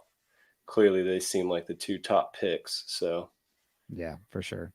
So definitely look into some of those. And I think that's something that we could also do with this is if people have differing brands, let's get them both and let's try them out and do like a product review on it, just to help everybody else out if they're struggling with the same thing. Um, So, a lot of people right now are saying batteries. I like the idea of batteries as well for actual in the field, but I also would like the rechargeable aspect. That way overnight you can charge it, have it ready to go. But then if it can take batteries as well, I think that would be a definitely a useful thing. I wouldn't from my personal experience, the battery ones definitely last longer and are more powerful. The rechargeable ones yeah, seem to have that slow die out where it's just yeah, like slowly for sure. takes longer to charge, dies faster, doesn't get as bright. Like, Scott said just take two. So that's yeah. And that's actually another thing. It's not bad to have extra of any of this stuff, So if you can take extra, take extra. I always carry one flashlight. I've always thought I should have two on me just to be safe, and gotta have two chains, bro. yeah, that's right, baby. So and then let's look at some of the other comments we had. Water, Obviously, water. water. And if Good you don't Lord. want to First and carry a water foremost. bottle, yeah, first and foremost, you need water. Hydrate before you go out. One thing I like to make myself do before we go on a walk every time is you always got the water that you're packing with you on the hike. But I like to literally slam a bottle of water right as we're about to leave and go on the hike, so you're not thirsty immediately right when you get on the hike. Just to give you that extra bit of hydration before you go For out sure. and expend For sure. energy. But camelbacks. If you guys Yes. don't have one, get one. It's going to save you space, time. It's so convenient when you're getting attacked by a bear and you're in the fetal position and you need a drink of water. The little nozzles right there, like Yeah. camelback all the way. It's lightweight, it's convenient, it helps you while you're out there, and it keeps your back somewhat cool while you're out there on a hike. Yeah, and You know, those double as backpacks. If you're somebody yeah. that likes to carry equipment, you have a camelback. It's your water source, and you can carry stuff in it. So that's a good thing. That's another thing. I'm adding a bunch of herping stuff this year. Yeah, I was looking at camelbacks the other day. So if anybody has a recommended camelback, Sky, you might. But if anybody in the chat, or if you listen to this not live, if you have a recommended camelback, let me know. I want to know a good brand. A lot of them are kind of small and they're basically for only having water. So I want one that kind of doubles as a backpack. So if you have a brand or one that you really like, definitely let us know. And I don't know if you remember seeing my last green backpack that yeah, we I were. remember it. That thing was Yeah. sweet. So that one it has a pocket at the front of the back where it's just made for the camelback, and then it has all that other storage. Yeah. So that Okay. is technically a camelback backpack Okay. That's hybrid. exactly that's But exactly what I need. I'll have to send you the link for that thing because Yeah. it's lightweight and got all the clips and pockets and Yeah. stuff. So. And then on the water subject, have extra water in your truck or your car or whatever you have. Have it waiting for you when you get back. Yeah, just make sure you have plenty of water. And like Sky said, drink a good bit before you go out, but also be aware, don't drink too much because that's a real good way to get cramps while you're out there. If you chug a ton of water and you go hiking a bunch in the heat, you'll cramp up. And boy, I tell you, that's no fun. So Do definitely your be aware of stretches. that. Stretch your Yeah. Kegels, your hamstrings, and your forearms. Yep. Definitely. Yeah. Stretching is actually a good point, man. Stretch before you're going on that long hike, man. It's a good thing that they're out there too. And then this is gonna be this might be kind of gross, but on the water subject, watch your hydration. And the easiest way to watch your hydration to make sure that you're still hydrated is to look at your piss. When you go out and Taste take it. Oh, yeah. Look at it. Look at it. That's what I meant. that's as weird as that sounds, but pay attention to your piss color, man. If it talking to somebody who has kidney stones, 'cause this happened to me while I was herping. I struggle with kidney stones. It's a problem. And I was out herping one time and I took a piss and that sucker was dark red. And I'm talking dark, dark red. As soon as I saw that, I went back to the truck and I headed out and went to the doctor like Yeah. immediately. So pay attention to that stuff. Don't be looking around where you're taking a leak. Yeah. Make sure your piss looks You see normal. yellow and orange. Go drink some water Yeah, that's ASAP. it's not good because I This, promise you yeah. you get. I actually had while I was herping in Tallahassee several years ago. I got a kidney stone while I was out, and it sucks because I was not drinking enough water while I was out there. So we cannot stress that enough. Um, so, anyways, moving on from that. Zach with Queen City Constrictors recommended, he said a hook. We're going to get into hooks a little bit later. But something that he said that I liked a lot is a dry pair of shoes for the ride home. Yeah. And I'll add on to that, pack a pair of socks to keep in your vehicle for the Yeah. ride home. Pair of socks, a different pair of shoes, something, especially if you're herping in Florida, you're getting wet, you're getting nasty, go ahead and have you a extra pair of shoes, pair of boots, dry pair of socks. I tell you, dude, if you're out there sweating, muddy, you step in a bunch of water, your socks are wet, it sucks. And when you put on those nice dry socks and dry shoes, You're ready for another hike. dude, there's no better feeling. So go ahead and do that. And Dustin, no, I do not have a camelback full of tea. I used to drink tea like crazy, and that's how I started getting kidney stones. So I do not drink sweet tea anymore. It's a problem. So and then Scott also said piss clear. Absolutely. If you're clear, if your piss is crystal clear, you're good. Yeah. Keep her rocking, baby. Yeah. And also, you can drink your pee 2 times. Remember that. Don't do that. It's survival, bro. If Bear you Grylls. have, if you're we're not talking survival mode. We're talking, your truck's a couple miles away and you can make it back. Don't You drink never your damn know. piss. But yeah, if you're lost in the woods for 3 days, it might come to that. So, but yeah, dry socks, dry shoes, definitely a good thing to have in your vehicle. I actually got a pair. So the pair of boots I have, they're actually made to where they can fold up into a ball, to where you can actually fit like they're super flexible, really lightweight. They're called Boulder boots. And so they're actually very packable as well. So if you want to have a pair of boots in your backpack, even something to think about. A pair that can fold up real small, and you can take them with you. So something to think about. Um, Jack says he goes primal whenever he gets into the woods. So it's all or nothing with oh, Jack. nothing, baby. He doesn't even bring water with him. He's just, all right, I'm in the woods. I'm drinking pee. Yep. And another one, Connor Wardle brought up. He said a nice pair of gloves for flipping cover. And that's, me personally, a lot of cover I prefer to flip with my hook just for the sake of sticking your fingers under something and something being venomous under there and tagging a finger. But sometimes that's not possible. You want to move some logs or a rock or something like that. You're not going to use your hook to flip that. So he said, nice pair of gloves to keep on you. And I think that's a really good, that's a really good thing. But with that, again, use your hook whenever possible. If you're going to flip over a board, you're going to be flipping tin. Go ahead and use that hook. Stay hands free. It's a real good way for you to get bit by a copperhead or something under that piece of tin or board or whatever. Try use your hook and flip it up to you. That's a just Yeah, something to keep you use it safe. as a blocker, not Yeah, away from you to where you're exposed. exactly. So, but yeah, good pair of gloves to keep on you, because that's another thing that'll ruin your day, man. You get a bad cut on your hand, that sucks because that's gonna ruin turning anything else over with your hands. Chad said, "Friends don't let friends flip tin with hands." That's a real good motto to live by. Put it on a Uh, shirt, Justin. that's right, baby. Um, so two things in the chat that got brought up. Jack said, "Wear pants too."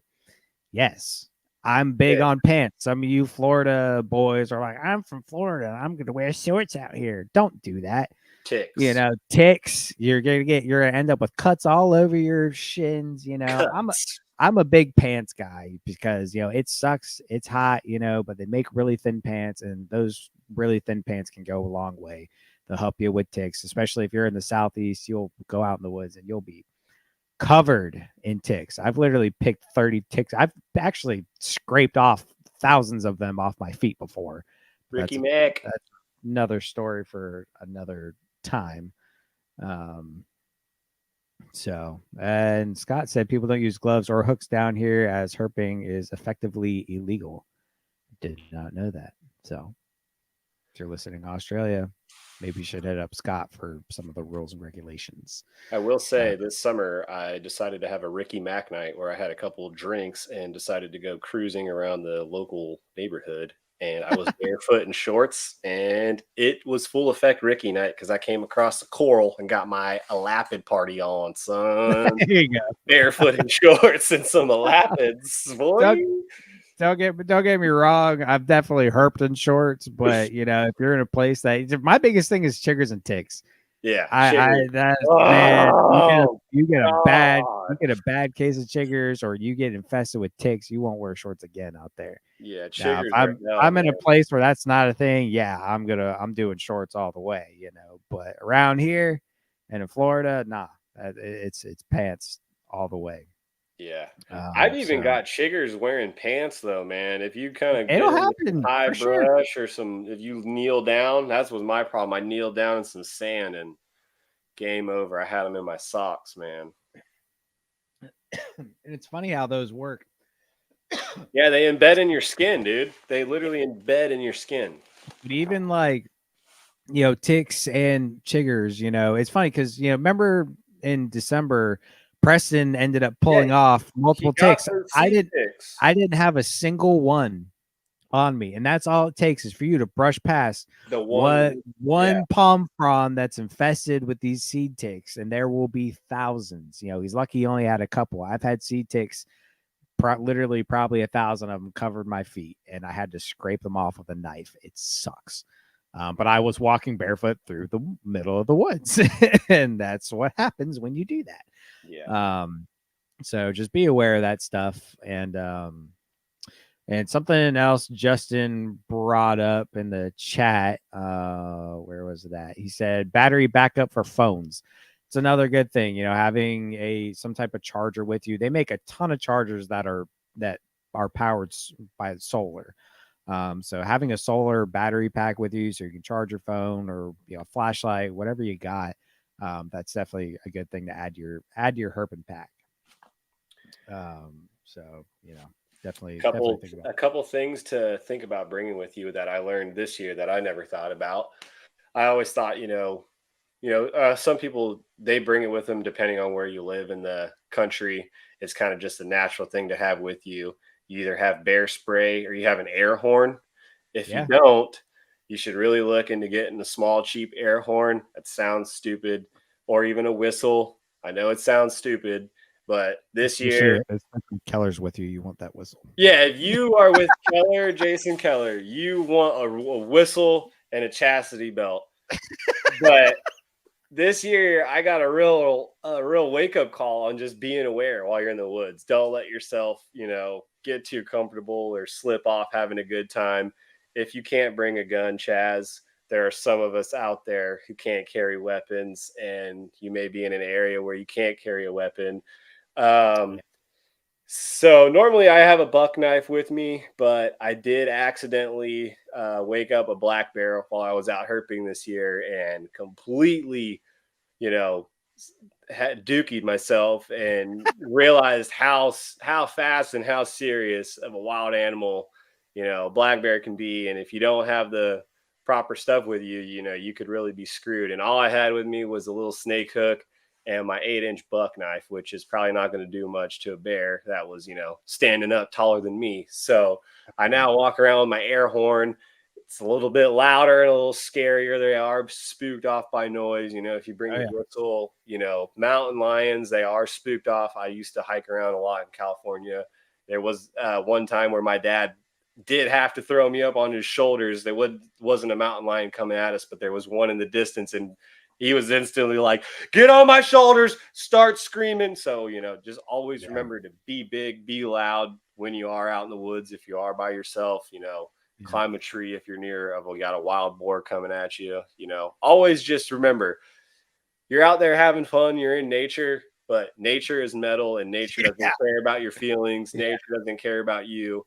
You could really get tossed off real quick Yeah. by nature Quite easily. if you're not paying attention to your surroundings. So Yes. always be aware, and just always have that oh shit just in case, item with you that you could, Yeah. get to in a heisty moment if you need it to. Yeah. So And if you can carry a sidearm, a pistol of some kind, that's great. Again, if you can, I don't have my concealed weapons permit currently, but I can carry one in my truck. So that I do that for road cruising. I keep one in my center console.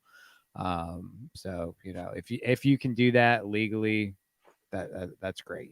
Because outside of animals, if you're out road cruising some sketchy areas, there's also people you got to worry about. So just keep that in mind.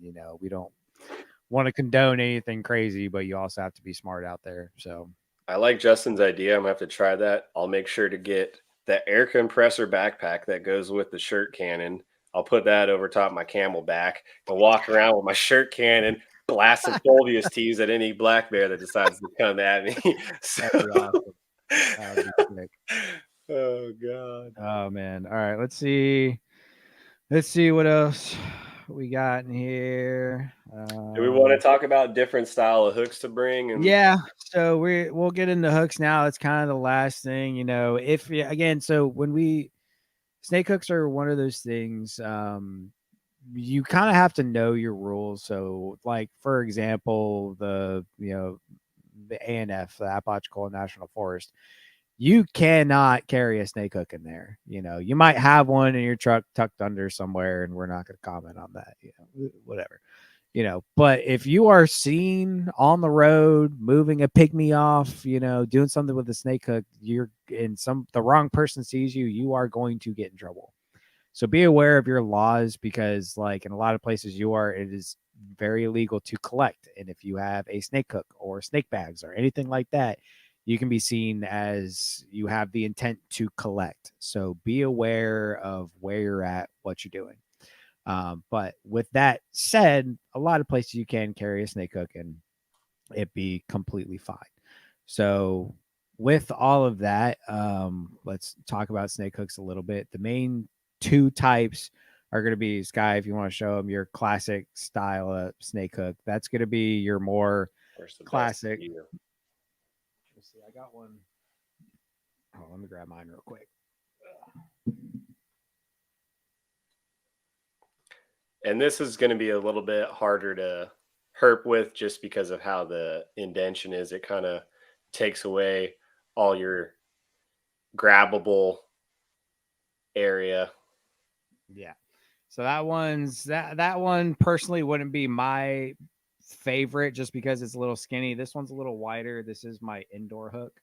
But this is more your classic type of snake hook. The one I carry in my truck at all times has a much wider head on it. It comes out, it's more of a V instead of a U. So there's a ton of variety of snake hooks that you can carry. But probably the biggest one for Got you a that, little guy too. yeah, you have all kinds of little stuff. And but another one that people like in the field the most seems to be the stump ripper. And so if you're basically, you have the style hooks that you just saw, it's a U shape or a V shape, and you have a stump ripper, or also known as an L hook. that basically it comes up and then it goes straight out. Straight out. There's none of that indention. So if you It see just, this, it'll come to here and it's gonna cut straight over. It's gonna look just like that.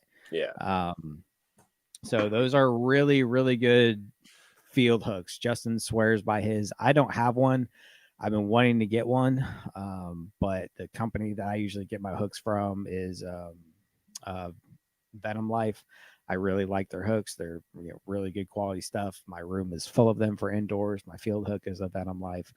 But they don't have a commercially available V hook. I believe they made one for Justin, but I need to look into a stump ripper because those people who are really into field herping normally have one.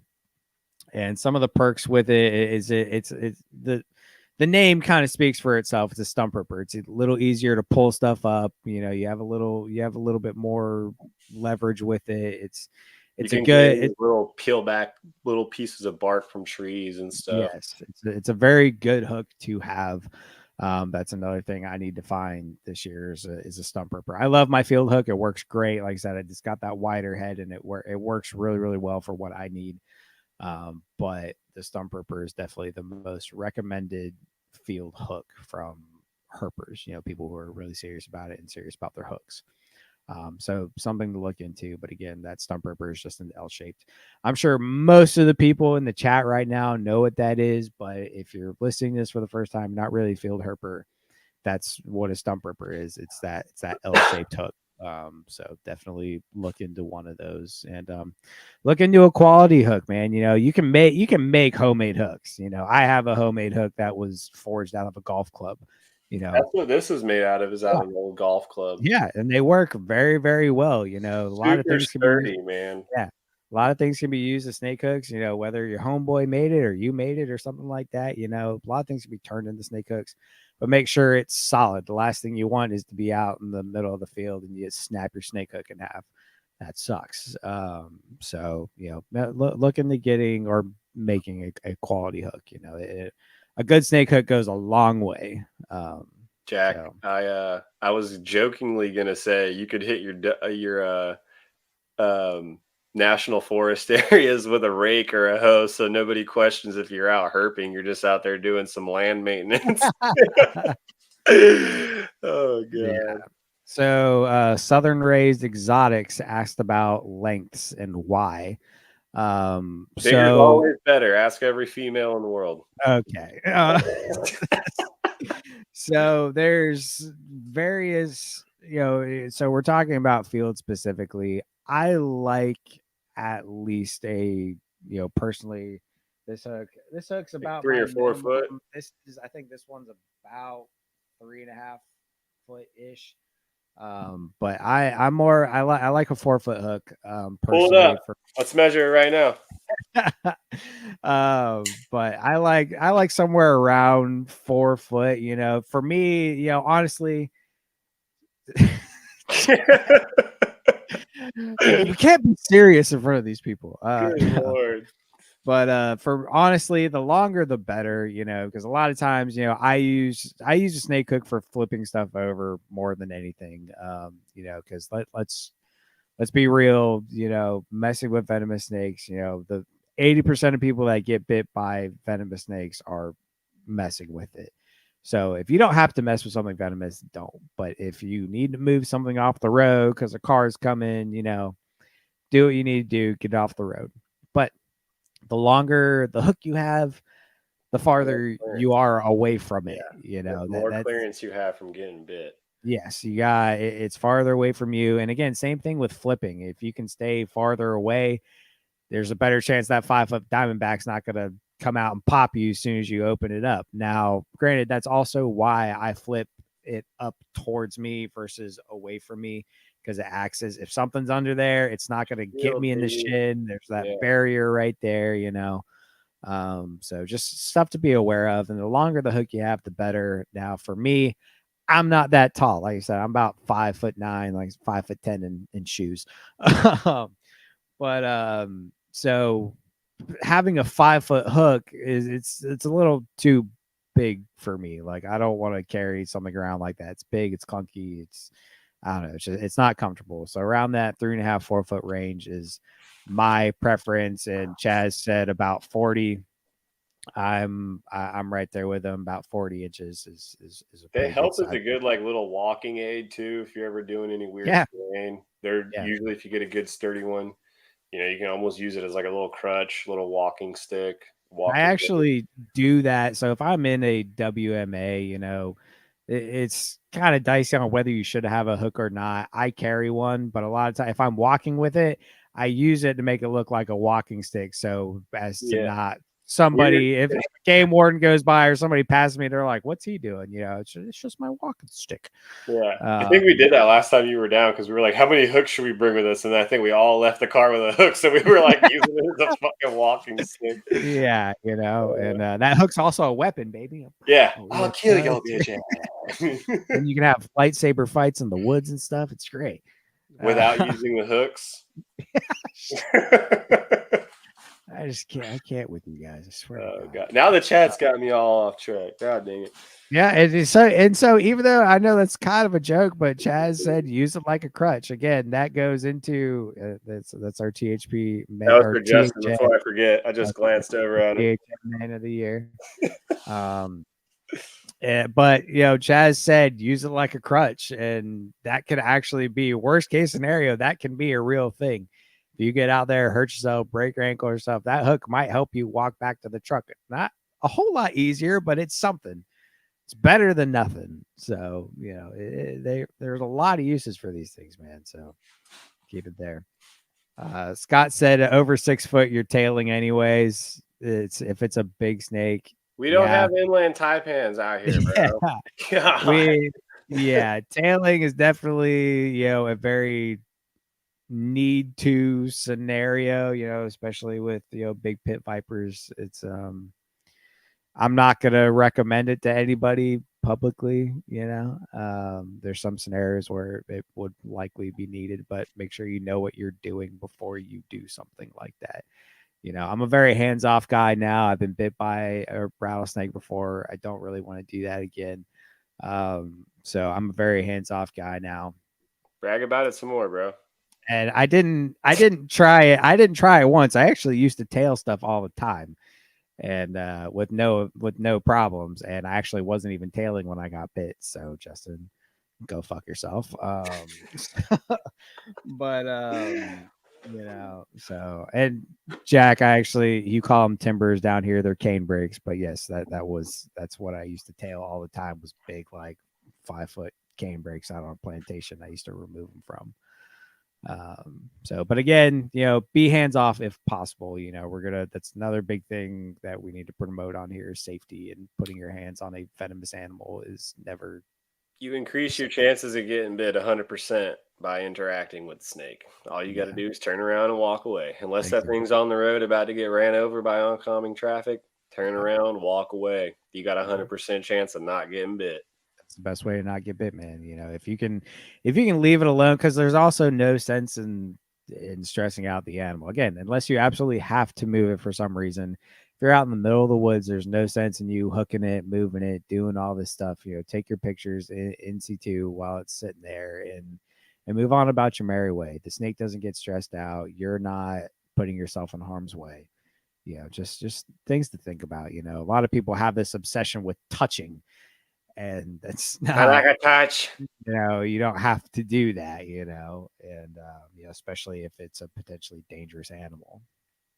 So yeah, Scott said he's had a few bites. It's not fun. It's not, I can tell you, it's not a badge of honor. It's not cool. It's not fun. You're going to spend a lot of time in the hospital, and if you're in America, you're going to spend a whole lot more in hospital bills. So have fun, because yeah, it's a bad time. So just be safe doing it. There again, we said before, there's nothing more impressive than going out there and finding that big old cane brake or diamondback, stuff like that. I have come across like 5 foot cane brakes before, and oh my god, dude, there's nothing better. But you have to remember it's beautiful, it's amazing, but it's dangerous. It does not, again, it does not care about your feelings. That thing will fuck you up without thinking twice about it. So Nature don't care. just no, it don't care. So just be mindful. And Justin said you can hold anything once. It's very true. And you may not be able to hold it again because you could lose your hand. So just be mindful, be careful, and certainly don't free handle. And I'm going to leave it at that. Um, so I think that about covers equipment. You think anything else you got? I was trying to think. I'm like for trying to think of stuff, and then I'm forgetting what we already talked about at the same time. So We've I'm like, talked about lights, gloves, lights, hooks, gloves, first aid kit, shoes, hooks, for boots. Yeah, yeah.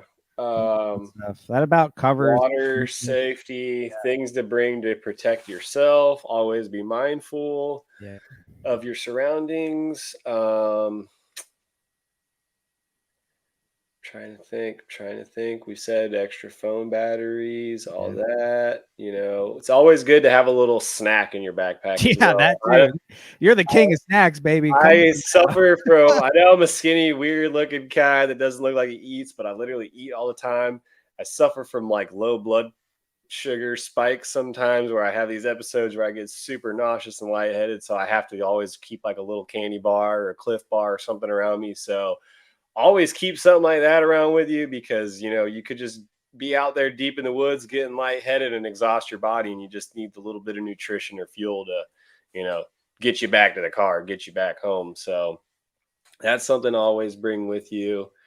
Something that isn't a necessity, but something that I feel is something that I'm going to add to my herp gear this year. I've talked about it a lot, but I feel like it is. I've brought it before, but it's like not a necessity. I want to make it a necessity for any time I do encounter an animal or catch an animal. Laser temp gun, and I want to start Yeah, I bringing meant to this bring that up. information back Yep. to the house because that's what this is all about. And a lot of people do that already. People do it for species specific, but I feel like there's always something to learn from the scenario or the situation. So I want to start temp gunning everything. Just the ground, the surrounding area, the animal, whatever is around that I could temp gun because we did that a little bit with our buddy Aiden while we were on the Georgia trip. And one of the coolest catches we had over the weekend was someone would consider this, backyard pocket lint bycatch was a DeKay's brown snake. This DeKay's brown snake was on a pile of rubbish in the middle of this running creek, sunning itself, just like literally hanging out on this stick over the water on this pile of rubbish in the middle of the pond. And our buddy Aiden was like, look at that Decay's basking right there. And we were all just mind blown by it. But he had his temp gun on him and he had his UV reader. I can't remember the exact readings, but he was able to get the temp of what the snake was basking at, what that area of the little branch he was at, and the UV spectrum of what he was getting hit with. And I just thought that was the coolest thing, not only of finding a Decay's in the middle of a river in a brush pile basking on a stick, which what the hell is that? But then also to get all the information gathered of what was actually going on around it. So I feel like that's a cool aspect that we could add to the kit and bring back, and just information that you could always add to your keeping skills. Yeah, So that's something that you can just keep in your truck. Takes up very little space. Something to have there all the time. Temp gun, and Scott brought up a UV meter. So something to look into. And also Southern Raised Exotics. He brought up telling folks, or somebody, your significant other, your mom, your dad, your grandma, tell somebody, if you're going out by yourself especially, tell somebody where you're going, yeah, in case it's midnight and they can't get a hold of you and don't know what happened to you. Tell somebody where you're going, so either A, they can send emergency services to come find you, or they can go out and look for you. Make sure somebody knows where you're at, because that is a big thing. Again, we're he's in gonna a cougar den. yeah, we're gonna push safety a lot in this, and that's a big thing with staying safe, man, is making sure somebody knows where you are. And that's actually something I've really never done. Is I might mention it in passing that, oh, I'm gonna go here today, blah blah blah. But usually I'm out by myself a lot, and I'm just like, hey, I'm going road cruise, I'm going hiking, I'll see you later, and I walk out the doors. So it's a really good thing to keep in the back of your head. Um, so I think we've about covered equipment pretty well. If anybody else has any recommendations, stuff that you want to put in your bag, shoot us a message, and some because that's something we're going to be constantly talking about, stuff to add in your herping bag. So don't be afraid to shoot us a message, and tell us what you get in there. See what happens. Yeah, Brett's got the kit. that's right. So the other thing that I kind of wanted to get into, and this is more so going to be for people not in the chat. Everybody in the chat's pretty much going to know these terms. But for anybody who's looking to get into field herping and you start doing some research, there's some acronyms or terms that you may not know. So we wanted to go over a few of those. Jack said field guide. That's Field another guide, great one to yeah. keep in your bag. That's a really good one. Keep a field guide with you, especially if you're not familiar with your local fauna. But to go over a few terms and acronyms that you might come across, especially in this podcast. But again, if you're new to herping, we just wanted to throw this out there. Again, everybody in the chat's going to know all these more than likely. But so we're going to go over a couple terms here that you're probably going to hear. First one of the most common ones you're going to hear is the acronym DOR. And unfortunately, it's not a fun one, but DOR stands for dead on road. So if you find a DOR banded water snake, that means you found a dead water snake on the road. Last time I was cruising with Sky, we found a lot of DOR corn snakes. We were freaking out the whole time. It was terrible, but DOR is dead on road. So for anybody listening, if you see that term, that's what it means. And the same in the same sector, there's also AOR. A lot of people don't say the term AOR, but you might see it in a post. That's a live on road. It's the opposite. Or someone referencing a catch or something. Is right. Got an AOR on this road when we were skipping through town to go get Jimmy's Luna bars. Yeah. A lot of people don't say AOR. You just say, oh, I found a banded water snake. Oh, I found a rat snake. But in a post, more people are more out to use it. It's not one that I use really ever, but I have used it. I've heard it before. So just throwing that out there. And then the term lifer. So you hear lifer. That one's pretty self-explanatory, but again, somebody new may not be. Your lifer is going to be the first of that species that you have ever found. Example, that brown water snake I caught with Sky was my lifer. That was the first time I've ever seen a brown water snake. So that's what lifer is. Chaz, we're definitely going to get to that. We'll hop on that for sure. Yeah, right. As soon as we get done with terms, definitely going to go by that.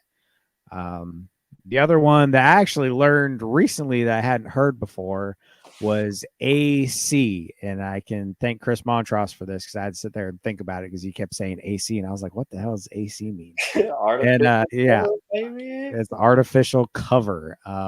So, while me and Chris were road cruising, and I didn't say anything because I didn't want to sound like, let me decipher the puzzle. I was like, I'm going to figure this out on my own. And he was like, oh, I think I saw some AC back there. That's artificial cover. So a piece of tin, a board, something not natural. A washing machine that some crackhead left on the side of the road. A mattress a man-made item that someone dumped, and it is now artificially covering an area for a reptile to hide on. Which is very good area for reptiles to hide under. So if you see do not put out artificial cover unless it's private property and it's not bloodstained mattresses. It's not bad for the environment. Do not put out artificial cover in WMAs and public areas. Don't do that. But if it's there, take advantage of it. Flip it over. See what's going on. So definitely use that. A piece of rug, rolled up rug. That's not with a hooker in it, but a piece of rug. I found lots of pieces of rug, and those are great ones. any trash piles. That's actually a good thing, for looking if you're scoping out an area, pull up Google Maps, Apple Maps, whatever you use, and look for trash piles. If there's a dump site that, whether it's a terrible thing to do, but they exist and we all have to accept that. So look for those on Google Maps and anything like that. Locate those spots. So always a really good, really, really good place for herbs. Dude, I've literally been cruising around the back roads by my house and just see where people have dumped before. And I'll Yeah. just like, all right, I'm hopping out and I'll get lucky and randomly find some stuff sometimes. Yeah. So Exactly. So really good thing. And then we already went over stump ripper. So you already know what a stump ripper, that's your L hook. The other one that you will never hear me or Sky use. free handling. We're not even going to go over that. No, but you brought it up earlier, the term bycatch. Yeah. That is something I will never use, but you will hear the term bycatch. Bycatch is essentially a snake that, Not your target species. or you don't give a shit Or about. you don't care about it. Yeah. It's just something that you find along the way, and it's, you don't care. So you either don't even stop for it, you don't do anything with it. You just say, oh, that's a water snake, and you keep walking. That would be bycatch. Nothing is bycatch to me. I personally hate that term. I think it's disrespectful to wildlife and snakes and all that. But it's something you will hear. So just for future reference, if you hear the term bycatch, that's what they are referring to. That's all I've got as far as, simple terms. I'm sure we'll think of some more later Yeah, I on. couldn't really think of more than those like general ones. Yeah, And those are like the most commonly used ones, and we free just kind of, handling and stuff like that, which is obviously handling a snake in an yeah, irresponsible way without the right tools. You're just using yeah, your hands and you got a YouTube video in front of you yeah, talking schmack. yeah. Don't do that. We don't promote that around Do here. not do that, I'm please. not going to sit here and act like I'm some holly jolly guy that's never handled a venomous snake, but I'm also responsible when I do it. And I'm not doing it to show off for the world. I'm doing it just to admire the snake itself and have my moment with that creature.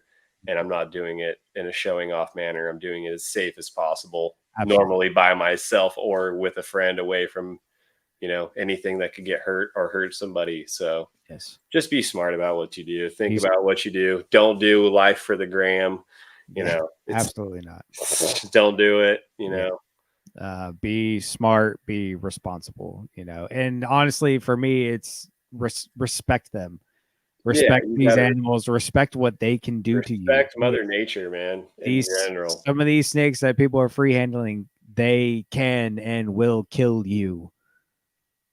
I don't know if some people apparently don't grasp that they can kill you as they put you 6 feet under. So they're programmed and designed to do it. That's it. They are defense. That is what they are to them. You are a threat, and in their head, it's either me or it's you. And every time in their head, it's gonna be you. And yes, Scott mentioned it's a term used in targeted surveys, and Tyson said bycatch is a trapping term. And I think that's where it originates. Especially for targeted surveys. If you're surveying something, you catch something that you're not surveying, that would be bycatch. Yes, and that is the proper term for it.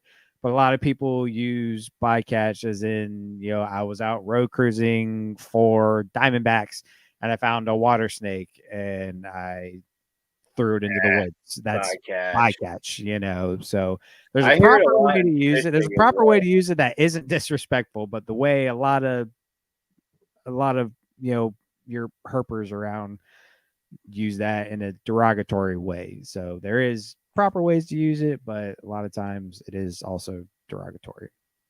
So it's technically, like Scott said, if you're specifically surveying for a species, anything else is bycatch is not really for recreational herping. 100%. I absolutely agree with that.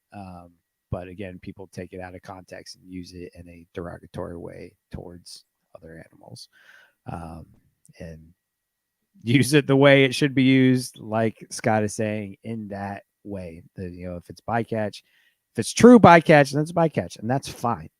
But don't use it to degrade a species that you found because you didn't care about finding it. So with that out of the way, Chaz brought up, can we talk about resetting cover, especially when you're flipping a spot that you didn't set? We One, encountered that a lot too while we were. I don't know. Weren't you with us when we were at the one spot with Chaz where there was a bunch of stuff that was you could see where it was set and it was clearly moved like a foot away, and there was a bunch of things. It was like looked like a herper storm came through there, and no one knew what they were doing and just flipped everything and left and didn't put it yeah, back. yeah, Most disrespectful thing possible. yeah, absolutely. A lot of people think of habitat as a and we talked about lifer just a little bit ago, and what that term means. I think that was the first one we brought up. So re-listen and we hear us talk about that. But as far as like putting stuff back, a lot of people look at habitat or ecosystems as this large broad thing, like a body of water is an ecosystem. um, but there's all these micro ecosystems, micro habitats that is literally under a rock, that big. Yeah. The smallest of rocks can have these micro habitats and ecosystems in them that are important to the things that inhabit those. And if you take up that rock and you throw it to the side and you go on about your day, you are You just destroying corrected. Yeah. you're destroying that micro habitat. Yeah. That So whole ecosystem just got obliterated. yes, even stuff that you put out yourself. If you have private property, you've got tin out there, you know, I would even say even in that case, you created a micro habitat, um, and you should leave it that way because something is going to use that, whether it's a bug or earthworm or a toad. Toads are under all kinds of stuff. Um, Chaz made a good point. It's like if no one yeah, if no one saw you flip the rock, you shouldn't be able to tell. That's like one of the biggest things that national parks use is leave nothing but your footprints, and that's what you should do. You shouldn't disrupt anything. You should be respecting everything. If you move something, put it back. There's an outline and a shape if you move something in nature of where it was. Put absolutely, it back. It outlines it for you. It's just like when you put those little squares in the square hole and the circle in the circle hole. Same concept, but absolutely. except this has life underneath it, Right. and it And in matters. those, if you flip a log or a rock or a piece of tin, just because something isn't under it right in that second does not mean something's not coming back to it. So just because it's not there doesn't mean nothing lives there. You know, so it's literally as small as a handheld rock up to a massive piece of tin or a boulder, stuff like that. Just put it back. That is the biggest thing. That's why, like, I'm not a big fan of, like, a lot of people do it, and I'm not saying it's bad. Are you about to say it? Hold on. It's rock stacking. No, not rock. Oh, That's, don't rock stack, yeah. that's not a natural thing. But like for me, I don't like ripping a bunch of bark off trees. Yeah. I know that's a good way to find snakes. If you do I it, try to I'm peel not. it and look and Yeah. peek. And I If you, get a little iffy when you just tear a whole tree back. yeah. You If, just if, there's all that habitat gone. yeah, if you do it, I'm not knocking you. It's a really good way. It's a really good way to find snakes. It's an efficient way to find snakes. A lot of snakes live under that, but there's a reason for that. That's their micro habitat.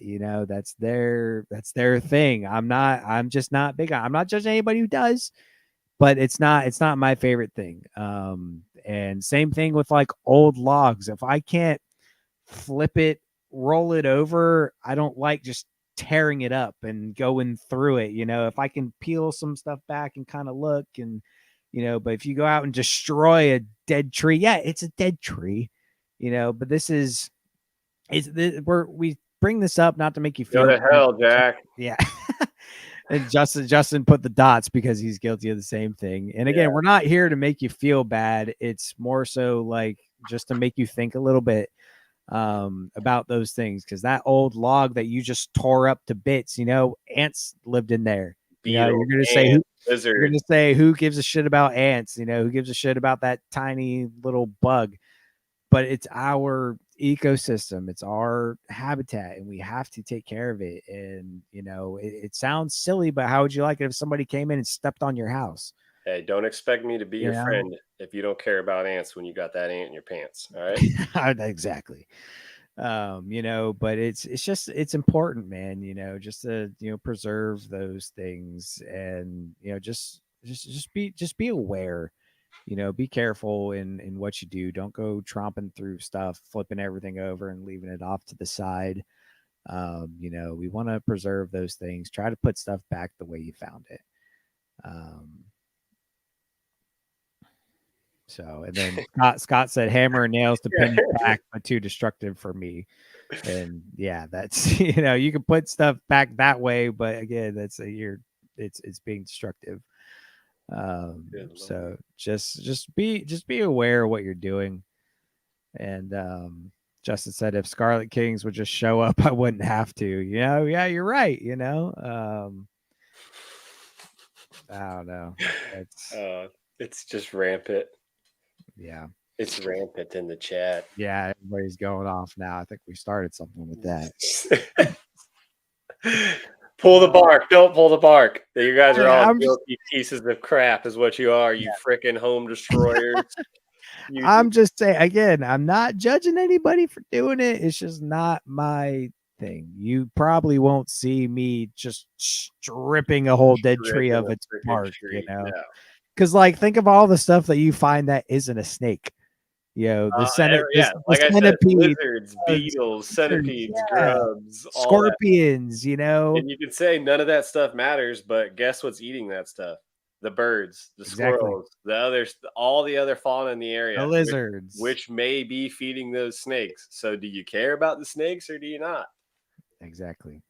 Full Justin said, circle. Justin said the bark is simply moved to a lower level of the habitat. I mean, You're a lower level of the habitat. yeah, I don't know, man. Whatever makes you feel better about it, Justin. You can Whatever tell your helps you sleep at night, knowing you ruined that ant's home. yeah, Whatever, that's bro. fine. All those bark scorpions you love so much. Yeah. You All live those bark hundreds of scorpions got no home now. and Jack, you should feel like a piece of You shit. should, Jack. Oh man. All right, But this is getting out of hand. this is getting rowdy. But it's just one of those things, man. Just be conscious of what you're doing, what you're flipping over. Just put it back. And if you and that goes into the bark thing. If you can't put it back, should you move it? Yep, that's like throwing a bunch of rocks off of a rock pile Or and saying pushing that over a big old boulder off the side of a cliff. That something probably lived under that boulder, under that rock, and now you can't put it back. So that's hey, just remember, karma's real, Justin. You always wonder why you're not finding stuff out while you're herping. It's because of all those yards and yards of bark you ripped, boy. that's right. You can't find coral snakes because of all the bark you've You destroyed. ruined so much homes that there's nowhere for the coral snakes to live. Ah, Oh man. good lord. Well, Yeah, it's just things to think about, y'all. I'm not judging anybody for peeling bark, but it's something we're not something to judging, get but we're something to just get your gears turning. That's what a lot of this is just to make you think a little bit. And yeah. Jack said throwing rocks off a cliff is a man's wet dream. I mean, if it's a little rock, that's all right. You can throw a little rock off the side of a cliff. That'll be all right. Yeah. If it's fist size, though, you're a piece of shit. That's where I draw the line. That's a home. That's somebody's home. Yep. Chaz says the bark is coming back to bite you, son. That's right. Yeah. The bark's gonna come for you. That bark's got bite. All bark, no bite. Oh Oh god. man. Well, do we have anything? We're touching 2 hours, which that wow. I Yeah. almost wasn't expecting it when we first started this. I was like, oh, we're only 20 minutes into this. Are we Yeah. gonna? It kind of started rolling once we Yeah, started that going. was great. Anything else that we want to get into? Let me look at my notes here to see if we Yeah, have. the one thing I wanted to say before we fit wrap this one up is Jake said it. We want to be engaging with the audience, the people that are listening, and we want to bring something. We want this podcast to be more than just us Yeah, rambling. So we want there to absolutely. be feedback. We want there to be some meaning behind it. So one thing we want to, this isn't going to be a weekly podcast. This might be every two, three, once a month. We'll see how it goes. But one thing we wanted to do with our listeners and people keeping track is having a task or a challenge that we come up with or put out where us as the hosts and you as the listeners go out into the field and we try to make some observations or whatever the task or challenge may be for that month or couple weeks. And we want to hear your guys' feedback. We want to come back with our feedback, see what kind of results we have, see what we can accomplish. And by the end of the year, all of us collectively could really get some cool stuff accomplished. And as a group, as a collective, podcast community, we could really learn some cool stuff together and document some cool things. And on the Flippin Tin page, we want to be able to post up some cool experiences that we have out in the field together and, solo trips. And if this whole, challenge thing turns into something bigger than we think it may be, maybe we can start bringing you guys onto the page and showing what you guys are experiencing in the field and maybe some new stuff that you've, encountered in your collections that you brought back and you documented the whole thing. So, Yeah. cool stuff like that. We just want to, make this a huge learning community process. This isn't just two guys. It is two guys rambling about reptiles, but we want to make it more than just two guys rambling about Yeah. reptiles. We want to We bring want something to the community. So, we want to involve everybody that supports us. It's we don't want to get Scott. We're gonna reach out, dude, for sure. You're the exact type of guest that we want to get on here, so that's absolutely gonna happen. We will work that out. But we want to involve every everybody. That's why we've already posted what two or three posts on our Instagram. Asking questions. And I went through and read them. Like that's what we want. That's what we want. We want to, we want to name drop everybody that, messaged us and comments on our stuff. We want to involve everybody. And with the challenge thing, the goal with that is, we're not going to have one this week or this episode, because it's the first one and still getting our feet wet with this. But moving forward, every episode, we're gonna give y'all a challenge, and we want you to. The goal is to have you write in to us about your experience. Whether it be, don't go peel bark off of trees and tell me what you found not doing that. Like what, yeah. but like just we're gonna have some type of challenge for you to that makes you get outside and do something and and just get out there. And so we want to hear about it. We want to hear about all of it, and we want to talk about every single one every single time we do an episode. So whenever we start doing that, please write into us. Tell us your experience, tell us what you did. And when we ask questions on the on the page, about equipment, about hooks, whatever, it's not rhetorical. Like, we want to hear from you so we can talk about it. Yeah, Everybody does something different. exactly. Everybody's got different this and that. If it wasn't for that, I wouldn't have had more stuff to add to my bag. That's what this is about. That's what we want to do. It's what we want to accomplish. We want to make this community bigger and better and just get people outside in nature and loving your local fauna, because it's so important. Whether you live in the southeast or you live in New York or Wisconsin or California, wherever, there's local fauna to be found, and you really should learn about it. You Yeah. really, really should. It's really important, man. So that's what we want to do here. We want to get everybody involved, and we want to get some great content out to everybody. This is Fucking hate Justin. oh god. I'll show you a lovely boy. And You're then standing real tall for a sheriff over there, boy. Somebody in the chat, Chris brought up doing habitat spotlights. I think that's a great idea. You already know my Instagram, my handle is longleaf reptilia. I love longleaf pine habitat. So different habitat spotlights like that would be great. Species spotlights, as we find new stuff and find more stuff, do species spotlights for our local guys, and when we do our trip to the South Florida, we'll definitely do an yeah, Everglades spotlight trip. for sure. That's another thing we're going to be wanting to do is we're going to be putting up some content. I Yeah. love him, this guy.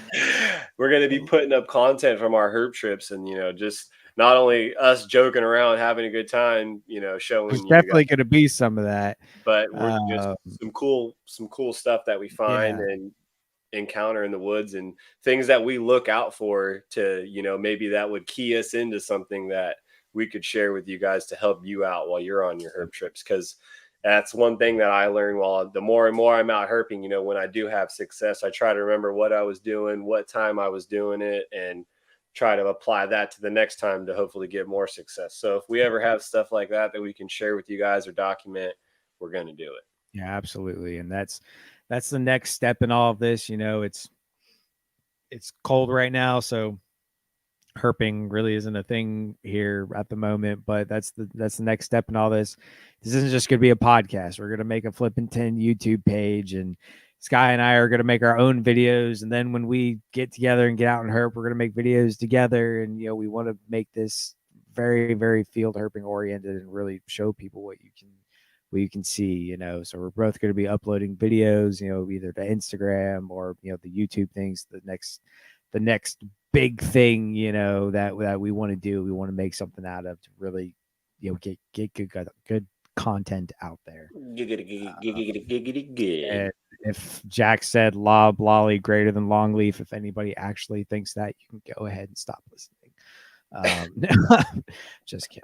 But longleaf is the best pine, and I will die on that hill. Lob lollies are literal trash. But whatever. Yeah, a lot of good idea. Thank you all for everybody who's in the chat. Justin just threw out talking about weather conditions, windows during the year. Hunter talked about or said gear spotlights. I think that's another good thing. We kind of talked about that a little bit earlier when we were talking about testing out different headlamps and trying out some different equipment for you guys and giving our reviews and what we think about using it in the field. Yeah. So we'll definitely actually video us using it in the field too. Having me and Sky can be side by side with two different types of headlamps, and we'll be videoing the whole thing and see what y'all think. Because we might have different opinions, but if you can see it, that's gonna help. Yeah. So we want to make this big. That we don't want to just this be a podcast where we interview people. And it's not even gonna be your traditional interview style podcast. It's not gonna be, how'd you get into snakes? Why do you like snakes? Blah blah. It's not gonna be that not that there's anything wrong with that, but we want this to be different.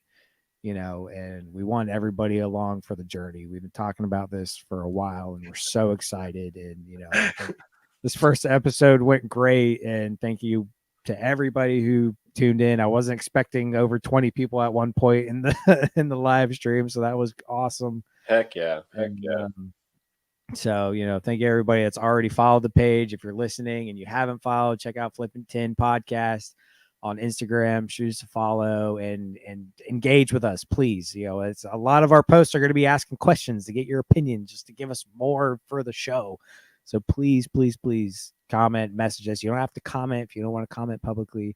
Throw us a DM.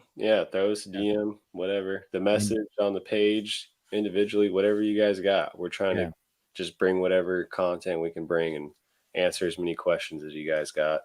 And we want to learn. I know the one thing I wanted to start a podcast for the longest time is, you learn so much from so many different people. And, it's just, I think this is going to be an awesome way for, like I said, if we can build this community with the challenges and just, sharing all the information and bringing it back to our collections, it's only going to make us better keepers, which is, being a better keeper is being a better person. So At the end of the day, we're just trying to better ourselves in the long run and live a life connected to Mother Nature so we can have all these, cool experiences and stories to tell at the end of the day and at the end of our life. So better ourselves, better the hobby, and maybe make a difference somewhere. I don't know, man. If not, we're at least going to be flipping tin. That's right, baby. Because you know what? Again, you know what? Even if we don't do shit with this, we try. We're gonna try. So we're flipping it. We're going to be having fun. We're getting out going to be having fun regardless. That's we're going to have fun regardless. So. Yeah, absolutely. We're going to have fun whether you guys enjoy it or not. Yeah. We just figured we're having so much fun. We might as well start documenting this shit so you guys can have fun with us. Like, come on now. So, again, thank you everybody for watching episode 1. We'll get to episode 2 as soon as we can. We already got people hopefully lined up. I got a couple that already said they would do it. Some guys that are keepers and herpers. We got a list of people to still hit up. I'm definitely going to be hitting up Scott. I think that would be an awesome episode because I also don't want to just keep this North American herping. I want guys from out of the country. Aussie guys on here, man. Yeah, Aussie. I'd love to get Nipper on to talk about how he's herped all over the world. And so we want to get the word out there, man. Heck yeah. Thank you guys. We're excited everyone was tuned in and stoked on it. Thank y'all so much. And we were, come herping season, this thing's gonna amp up even more, baby. You guys might not even know. There might be an episode where we're literally just like, all right, let's go record in the field. Yeah, we're in the field, baby. It is. You guys are just gonna catch us in the field, literally just throwing it up, flipping some tin for you guys. So that's we're stoked.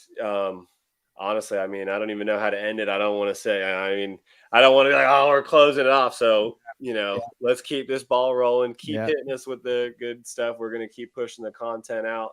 Obviously, a lot of the stuff we're going to be posting right now is going to be from 2013 and previous. But as ball is rolling, as spring comes along, you guys are going to start seeing more of our recent herb trips. We got a couple of good things backlogged that we can post of our adventures together and some stuff with the boys. But we already got a lot of big plans for 24. In 24, we got so many things we're planning on doing. So there's a lot to come. There's a lot that's happened. So we're gonna make this. We're gonna make this a thing. It's gonna be fun. So Jack, yes, we're gonna get the yearbook out. So everybody, stay tuned. Again, thank you everybody for listening. This went amazing. I could not be happier. So thank you everybody. We're stoked. We've been nervous and hype and talking about it for literally months now. It's to the point where it's like, all right, we talked about this too long. We're getting nervous. What's gonna happen? All right. This was actually the first time I've co-hosted or hosted a podcast without Justin. So I think it went fine. Yeah. So he watched us closely in the chat to help us with anything. He's over there. I taught him everything they know. We appreciate you, boy. You helped us, Dad. You got us here. And big shout out to Justin. I was on the phone with him before this. He set up the live stream, all that. He's the tech guy. He's the brains behind. THP, THN. This is who's basically letting us get this done and letting us shoot our message to the world. So we appreciate you. Follow the network. Follow everything. Yeah, definitely check out the network and all the podcasts that are on there. We're proud to be a part of it, and we're gonna make big things happen. So,